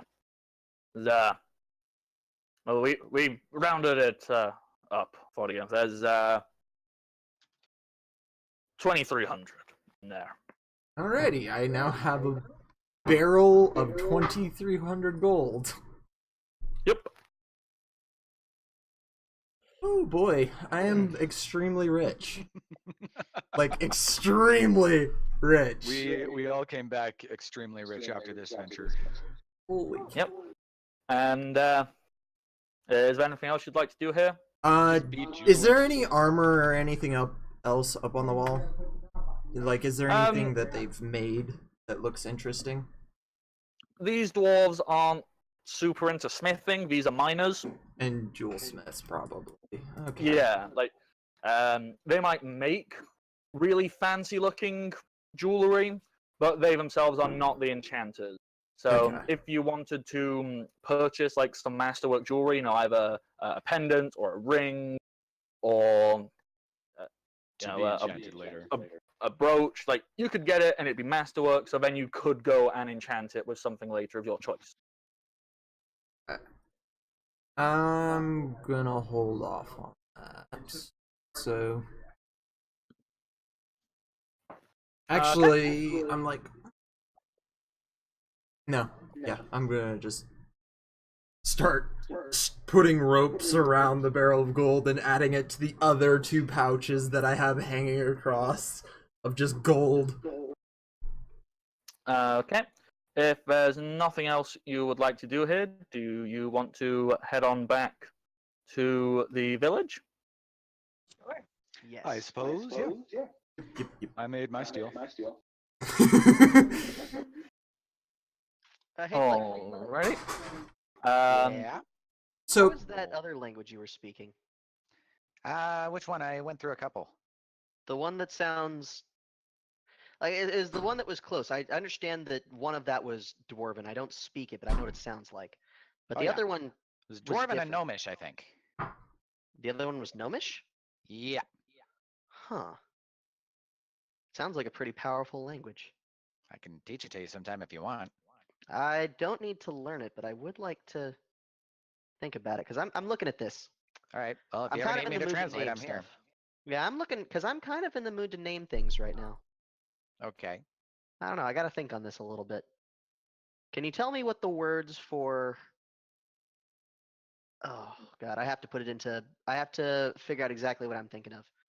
Because if we're going to make this into like some sort of mission, we need to have a name. Hmm. And I've got an idea, but I need to figure out the best way to phrase it. Okay. Well, let me know what you think of. In the meantime, where'd you get your snazzy outfit? And he's referring to the saber-tooth outfit. Oh, that was a what do you call him? A clothier? Back in the town we're going to now. I forget the name of it now. It's been a while. Oh, the one we're in? There was a lot of Barfell. bloodshed. There was a lot of bloodshed in between then and now. So names might have gotten washed out of my head a little bit. Are you still seeing red when you sleep?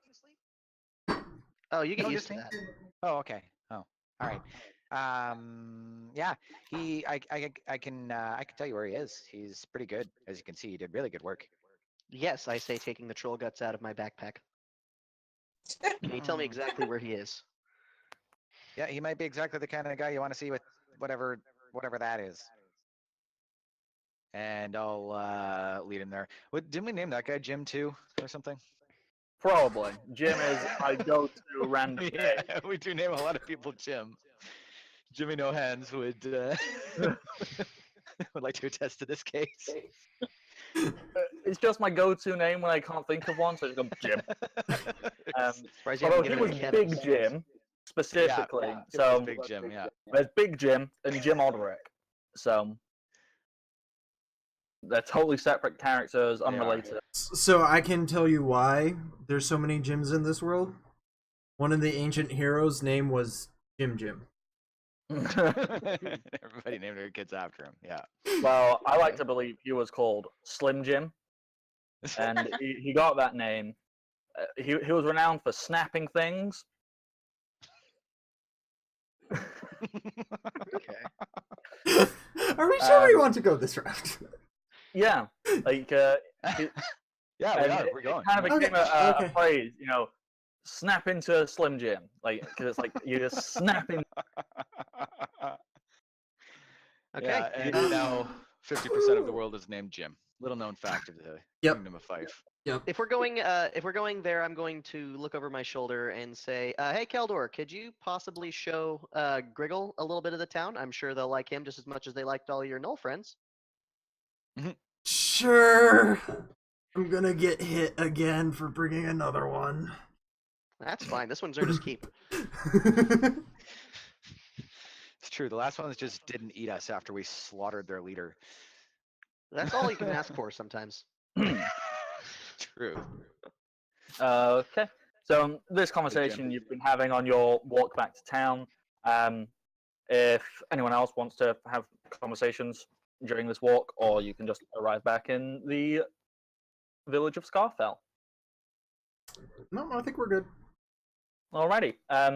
Obviously, on the map, you're up at the north entrance, but no, you have come in through the south gate, and you arrive.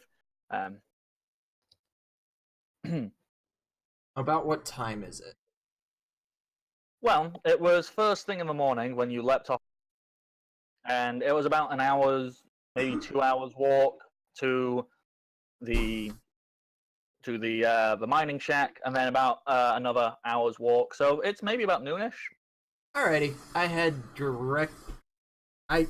take Griggle along with me and kind of just point things out and say, yeah, don't steal from them or them. He'll slice your head off if you even look at his stuff as I'm going along.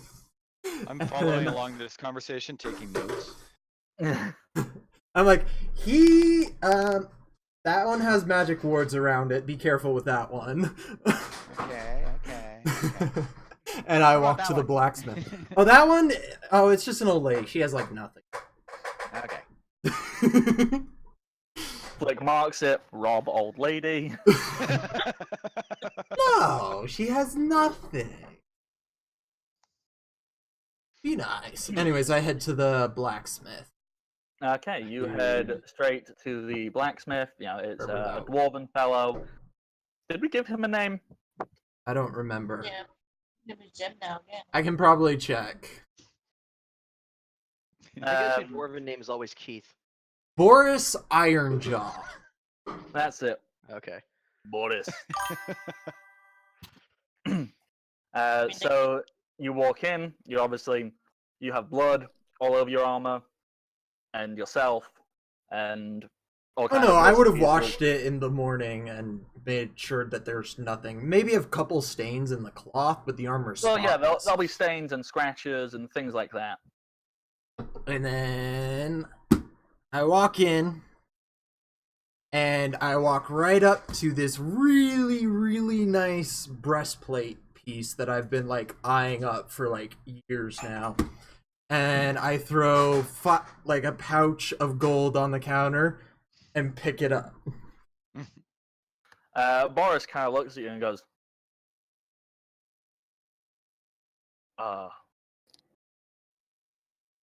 okay then. I guess I shouldn't ask where you got the money. Hey, this was legitimate payment for services rendered. Yeah, we killed dozens and dozens of people. Oh no, I wait, sorry, goblins. Goblins. I smack Flick on the back of the head. Reed Sprinkles chimes in and goes, Goblin lives matter! Although not the ones we killed. Those guys suck. Yeah, they do. Don't worry, you're a people. As Reed far as I'm Sprinkles concerned. is a people. I'm very, very confused. Yes. And then I give him the gold and I take this very beautiful, well-crafted breastplate off the wall. Yeah, so you can now add a masterwork breastplate to your inventory. Yes. I would like to speak to him. You want to speak to Boris? Yes. Yep, That's he's not allowed, kind of sorry. stood there and he kind of looks and goes, so, Keldor, where have you been? And who are all these dirty strangers in my shop? Hey, I'm not. That's oh, Kid. okay. That's Flick. That's Griggle. Hello, I will introduce myself, thank you. Too I'm late. the mercenary known as the Dark Horse. I'm going to point down at Griggle and I'm going to say, this is the mercenary known as the Dark Pony. Oh god. We here are- we And go. Keldor heard it for the first time and just starts. We are interested in commissioning some excellent weapons that we can use in our business. I say, looking at Griggle, just kind of giving, just saying, you know what, this is on me. I would like you to take this, and I'm going to hand him the spike chain. This thing has served me faithfully for years, and because of its faithful service, I'm going to get rid of it and replace it with a new one. I would like you to, if at all possible, keep the horse head on the end. It has sentimental value.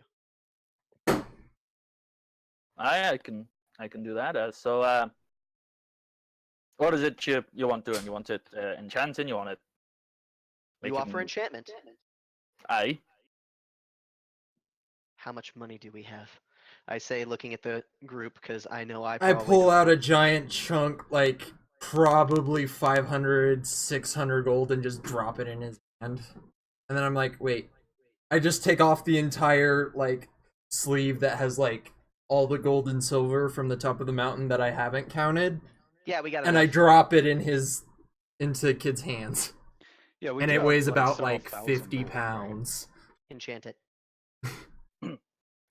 With Make it any- shine. what would you like it to do? There are options. Every time it goes to sleep, it should play a really weird song. No, Oh, no, no. We have, there's lots of enchantments. You know, no, we have primrose. you for can that. have it be on fire when you hit people. You can have Okay. it be dripping in acid. You can have it designed specifically to kill a particular enemy. You know, like a giant or an elf. Or you can, you know, if you've got the money, you can have it so it dances and moves on its own. Yeah, there's enchantments for literally Okay, anything stop. you can think of. I can't process this in this way. Okay, so this is my idea that I have, and it's a fun one. See, look at me. I'm going to say, rolling my sleeve up. This is all from what I've done, and I've been hurt quite a bit, but it hasn't killed me yet. So, I would like, if at all possible, to put the wounding thing on it. I would like it Oh, to have the yeah, ability yeah. to hurt their soul. You wanted to leave big gnarly fucking scars. Yes. I can do that. Let me just have a little looky look at my Dungeon Master's Guide. It has an in-universe that one, name. It's called the Department of Magical Gear. Oh, for a second I thought you were going to say the Kama Sutra, and I'm like, okay. No, it's the Department of Magical Gears, Okay. and that's how you determine. So, no, not ranged. Here we go. Yeah, that's like an $8,000 value to get a +1 and then the wounding on top of it. Kid. Unfortunately, wounding you need a +2 bonus. Oh, is it? Then in that case, I can't do that. I do know my secondary idea, though. If at all possible, could I get to the, and this is from Spell Compendium, the Eager enchantment on it? Gives me a +2 on the first round of combat, and I can draw it as a free action. And I know as a +1. Cool. Kid, Did you say it's just called want you Ego? to know. Eager. Just So want you've you to heard that, know. Mark? Hmm. You started out at the very beginning like super emo, but like you're embracing it now. Proud of you. I mean, eventually you have to look down and deep inside yourself and realize sometimes you just want to hurt other people. Yeah, so to take it up to a +1 eager chain, that'll cost you like 4,000, I think it is. Oh boy. You need to take it up to +1 and then get the eager enchantment, don't you? Which is the equivalent Yeah. of a +1. So Mhm. let me just double check. I'm like 99% certain +1 is 2 grand. Yes. Yeah, +1's Um, 2 grand, +2 to make a +2 equivalent weapon is 8,000 altogether. So I I don't don't think know if we we have can that back on it. I much. will take the +1 though, and just keep that on the back burner. Well, so it's +1, and it's since you're just adding that on, that'll cost you 4 grand. I think I can afford that given all the money that we've gotten. I dropped the bag of gold and silver. Yeah, you're kind of a Whatever money was keeper. what was on top of the mountain is what he has current. Because we Whatever never actually was bothered at the counting that. mountain. So, okay, I just need to do the maths here. I'm gonna whisper into Meat Sprinkle's ear. So it's like, okay, so you see all that gold on the table? You don't take it, but this is the perfect time to offer protection. Meat Sprinkles nods once I finish doing additions. So that's 1,000 on 5. Like, he kind of looks and goes, there's only there's not even 2,000 here. I grab another bag and slam it on the table. This one The has ogre carcass. no. This one is the one from the mine, and it has over 2,700. If you guys are okay with kids spending $4,000 right here and now, because I can tell you all the gold from the mountaintop, the gold and silver coins adds up to 1,900. Yep, that's fine. Yeah, I don't have what I want. I have enough money for myself anyway. I So. already bought what I wanted. Question: when me and Keldor both got our barrels of gold, did I have approximately a larger or smaller amount in my barrel than his 2,300? Quite a lot smaller. Quite a lot smaller. Okay. Yeah. And like 500-ish or something. It looks to be about 600 gold. Okay, cool. That's 600 gold Yeah. for some really bad alcohol. Oh no, it's to them it's the best alcohol. Are you kidding? I didn't even rip that guy off. You might have killed Jim. We're gonna walk back, and it's just gonna be like a pile of just a pile of smoldering wood because one of them opened it up too close to the furnace. Okay, I'm just checking my own inventory to see. So all the gems have been Actually, sold. Yes. Okay. we have while you're the checking your inventory, I'm going to quickly jump out and give a thank you to someone who gave us a follow quite a while ago. Just haven't had a chance to jump that in yet. oh So, yeah, sorry about that. Derek O. Rex, thank you very much for the follow. And we've got a message from Wiley Hobbit, a good friend of the channel. Apparently, there's sometimes getting a slight echo on the thing, so we'll see if we can fix that. Or maybe it has been fixed, but we're not sure. Sorry about the delay. We're super into what's going on. We're not ignoring you, I promise. We're totally ignoring you. So, okay, you're checking your inventory, aren't you, Flick? Yeah, I don't know. Flick's kind of probably gonna be a little like we're not even gonna talk about this. Like, It's one thing for us all to agree on it, but you're not even asking us. You're just taking like 3/4 of what we got. Hey, Flick, Yeah. I can get past any door in the world now.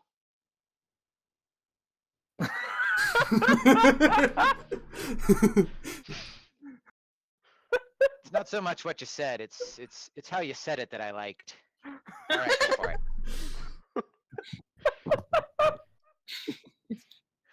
Shows you're in this with me. That's all I really wanted, you know? I've always been in this with you. You and I, we think a lot alike. You see some coin hit the table, I see some coin hit the table. I'm already thinking about 4 different ways to kill you. Meanwhile, It's since okay, you you'll be up to suggested to 8 Meat soon. Sprinkle he should offer protection, Meat Sprinkle's like, he has to pull himself up onto the counter. And he stands on the counter and looks down at the dwarf and goes, "It's a nice place you've got here. Sure would be a shame if I burnt it down. Attaboy. You should pay me to not do that." Whoa. Little more subtle. A little, just pump the brakes a little bit. Just I'm learning to be mercenary. Do you want murder? You better take him. I've seen him before. He's crazy. I'll do a murder. Flick is like face palming, like rubbing his forehead in between. Keldor just walks up behind Griggle and kind of like picks him off the counter and says, "This town's not a place to do this." I was just following. I know who you were following. Don't worry about it. Oh, This town is my not name the is Black place. Pony. Okay, I'm Dark Black Pony. Pony. Black Pony. Thought it was Dark Pony. It is the Dark Pony. If Oh, he's the Black Dark. Pony, though, that's him taking his own idea. Okay, Black Pony it is. And I just set him on the ground. The Black Pony sounds like a fetish club. God, no. God. It's more of the fact that, Griggle, like, he doesn't quite comprehend there's a difference in the word between dark and black, so he's going to make a few little slip-ups here and there with things like Oh, that. certainly. Yes, but I basically told him, yeah, don't do that here. So Yeah, seriously, he's a what- good guy if you ever where want will to. people pay me for murders? Well, You gotta we get it already done. got the prince over here, and I'm assuming the prince isn't actually with us right at the moment. If you guys arrived to town and pretty much said, "Hey, we want to go take care of a few things," everyone else go do your own stuff. Unless you specifically want Unst and the prince to come with you, they're gonna go and take a break and like. They're off doing their own thing. I'm like, Yeah. Princey Prince over there, the one with the hammer. If we kill the people who are trying to kill him, he's gonna give us more gold than what we can get for killing other people. But how much will I get paid to murder the prince? Oh god. I mean, I think Probably that'd be don't pretty do that. substantial, but he's our employer right now, so we'll wait until Remember- the job's done.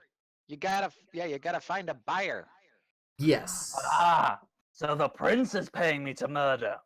Yeah. Not to Murder murder the him. people who are trying to murder him. So we Yeah. just gotta wait for them to No. come to us. It makes it even easier for us, because we don't even have to go find them. I love that Angus and Unst aren't here, so they're just not hearing. They don't hear this conversation happening. He's just probably still hungry. Let's just put it this way. Keldor, super lawful. He's totally he knows how to get things done. Okay. So, kid, Boris tells you it'll take him a couple of days to get this stuff done. As I expected. Oh, and just before I forget, and I pull out the rock hide and the kite and stuff, and I'm like, "Pff, did you do stuff with this? I Like what? can make stuff. I mean, depending on what you want. He kind of looks at the rock hide and like taps it with his hammer, and his hammer like bounces off me. Goes, could make a armor or a shield or something. And then he looks at the. I look the at Zindrix and I'm like, you can't wear metal, can you? I shouldn't wear metal if that's what you're asking. Well, this thing would work. Yeah, I was planning on getting me and see if some armor made out of it anyway. Perfect. Yeah, And he then I kinda look at looks the heat one and I kind of poke it and I'm like, this gets hot. Could you make something? And that, like, a light bulb A helmet. throwing heads. Throwing dart heads. Yeah, Oh. he looks at the chitons and kind of goes like, I could fashion these or attach them to something, essentially make like spears or throwing darts or something. Just Did you make the make- heads. I can make the other part. If you'd make the heads for me, that'd be Could you potentially make a bowl out of it so that our soup never ever gets cold again? that too. Oh, like- I can make an ever warm bowl. It's all yours. We just dump the basically 200 pounds of hide on his counter, and I assume the counter breaks. I would like to see the wizard after the sound of crashing behind me. Yeah, that's absolutely fine. You can head over to the apothecary and find Genfrey. Okay. He agrees. You know, like the dwarf is happy to mess around with this special material stuff for free as like a token of like, hey, you brought me something interesting to work with. I'll mess around with it. See what I can come up with. Okay. To get to the wizard, I would like to approach him at the table or his desk. or Okay, whatever so he you tells pop us to into the apothecary. You know, you see your good friend Genfrey. He's sat there in his classical red wizard's robe. He's kind of looking at this pot, this cauldron in front of him. And he's kind of scratching his head. Don't think it's work. Kind of taps it a few times. He goes, work. Oh, hello.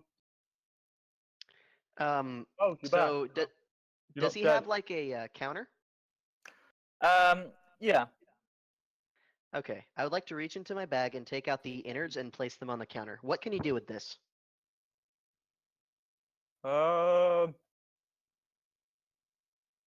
He kind of grabs it and starts like stretching it and pulling it. And goes, oh, I guess it kind of looks like a rope.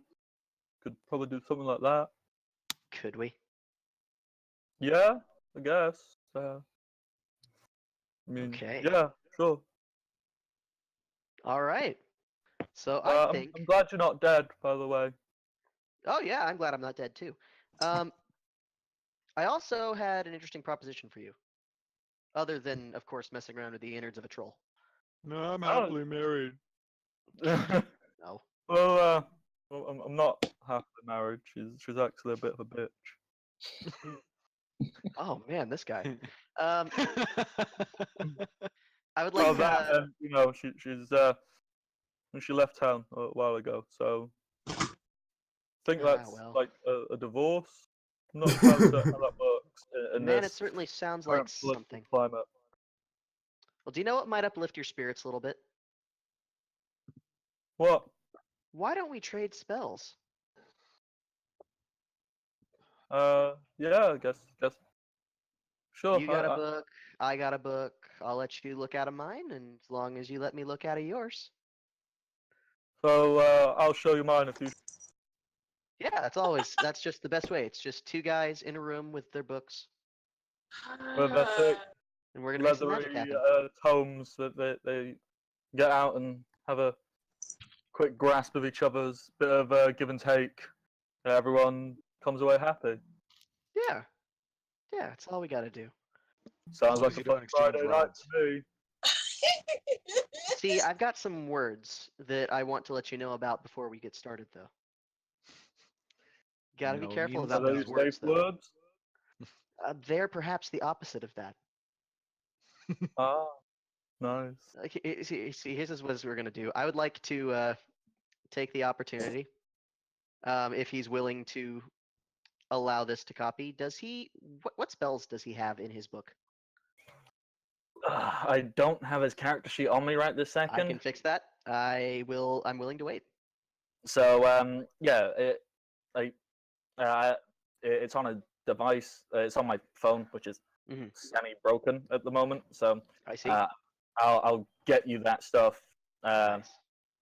before next session. But yeah, because I do actually have all of those things written down somewhere. Awesome. I'm not good at sultry voices, so that's probably where I want to end that conversation. Okay. Not unless my voice is. I'm making it feminine. I can do a feminine sultry voice, but I can't do a male sultry voice that well. I don't think male sultry voice. Hey, ladies. See, No. my voice doesn't go that deep. No, no, not me. Bad fucking bad. Okay. What would anybody else like to be getting on with in town? Keldor's just gonna head. Sorry, go ahead. All you. Sorry. No, you're good. I already did stuff. You do stuff. What time of day is it? Noon. About noon. Oh. Mine has to wait till nighttime, so you know. Okay, that's fine. In that case, I'm going to head back to the family home and basically be like, "Hey, I'm alive still." When you get back there, your youngest sister kind of rushes up and goes, "Kelda!" and runs, gives you a big hug, and then turns to your dad and mom. And goes, "I told you he wouldn't die." Were you guys expecting me to? Your dad looks and goes, "Well, wasn't expecting, just Wanting. where the smart money was." I walk up to him and. I'm glad you're alive. I just now owe your sister 50 gold. You're giving her 50 gold? That's some serious money. Holy! He really didn't think you were coming back. I whack him really good again. odds. I whack him again. He kind of chuckles and then gives you a hug. It's like, "Oh, that's all good fun." Who really needs 50 gold? And your mother is looking at the two of them, like immensely disappointed that that was even a thing. I'm just chuckling because I knew it. I was expecting it. Okay, we're probably gonna have to be wrapping up, not like immediately, but relatively shortly. So this is some nice like rapid fire downtime. For the rest of the day in town, what would you like to do? Go to, talk to, or would you all just like to go? Hey, I want to go lie down in a real bed. With the newfound knowledge around with Keldor and getting a bit of insight into which places I should avoid entirely, I'm going to do another loop around the city and make it look like I'm just sort of casually looking around, exploring some more. And I'm going to do more note taking for a future nighttime excursion. And I would also like to replace my flask with a new and improved, much finer flask. Yeah, you. How fancy of a flask do you want?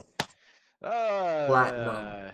Yeah, I think pretty fancy this time. Not platinum, but like all like engraved and shit. And he's gonna get like a little custom engraving done on there or something with like not his name, but like a symbol on the Do you bottom. want it to be of Spudnik? Hell yes. Do you want it That to would be awesome.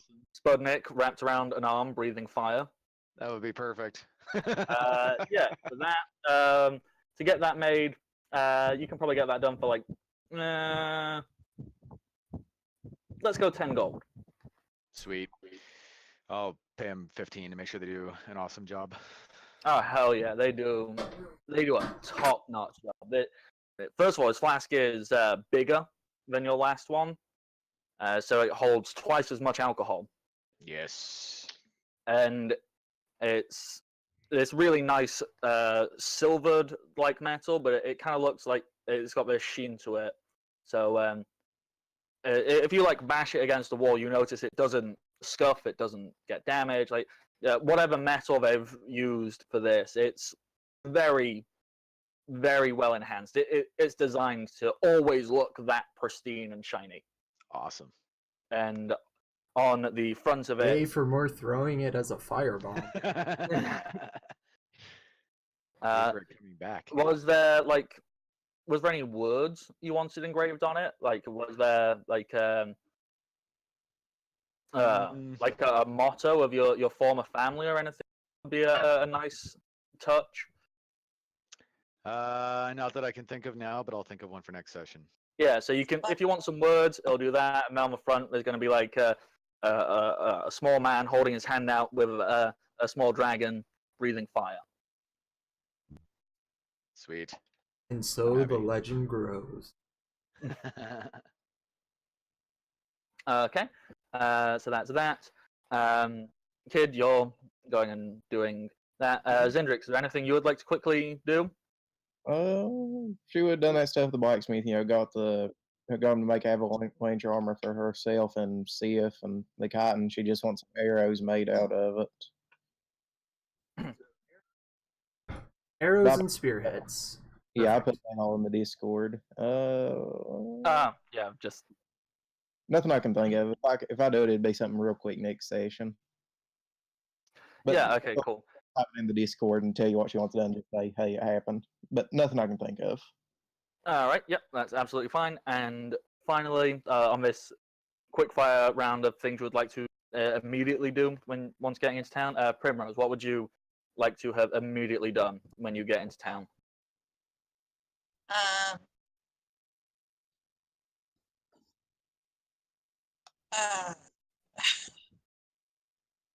I'm not sure. What is Eliza doing? Eliza's kind of she's just glad to be somewhere she feels is safe, and she's like, I think I want to go to a tavern and like sit down on a surface that isn't cold and frozen and possibly bloody. Have blood on it. I mean, the tavern's probably the wrong place for that. Well, no, this tavern is well at least clean. Frozen, and they at least try to hide blood stains. That's why they're all crimson, like sheets on top. Oh, Out of sight, out of mind. no. Primrose will, if Eliza wants to go to the tavern, Primrose will pull her close and be like, authority. Oh, her room at the tavern. Okay. Trying to be like, not seductive, but like, you know what they're hinting at. Hint. Yeah. So you're going, oh, tavern, eh? Wink, wink, nudge, nudge. Hmm. Alcohol. I can read you a story. Yeah, Eliza, well, she kind of looks at you and goes, what kind of story? Depends on which one you want. Start by the And blacksmith she with some kind of gives matches. like a suggestive eyebrow wiggle. Oh God. Primrose just died of a heart attack. I mean, I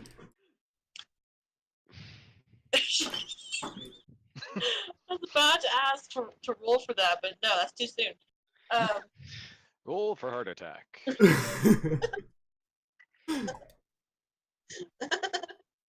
But no, she was going to.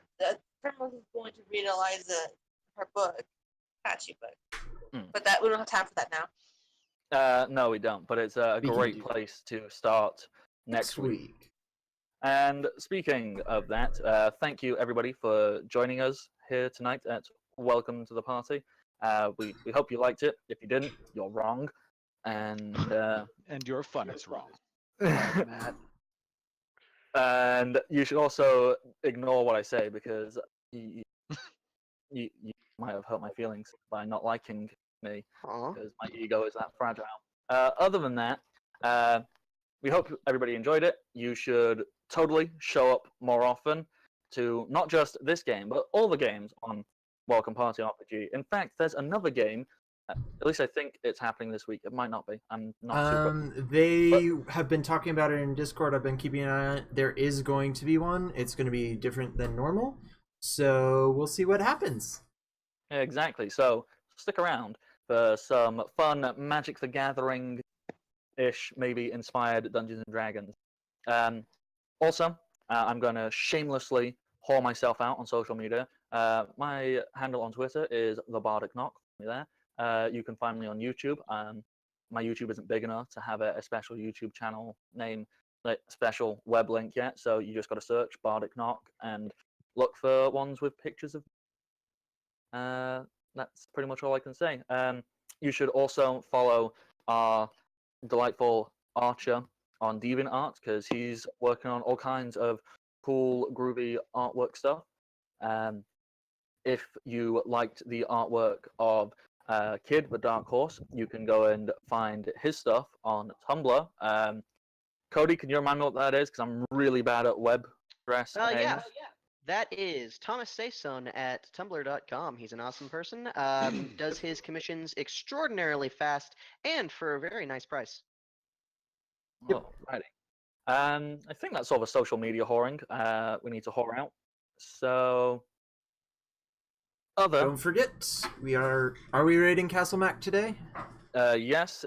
Well, I assume we are. I assume they're on. They're usually on. So that's where we'll be heading off. Usually on Sundays, they play their Curse of Strahd game.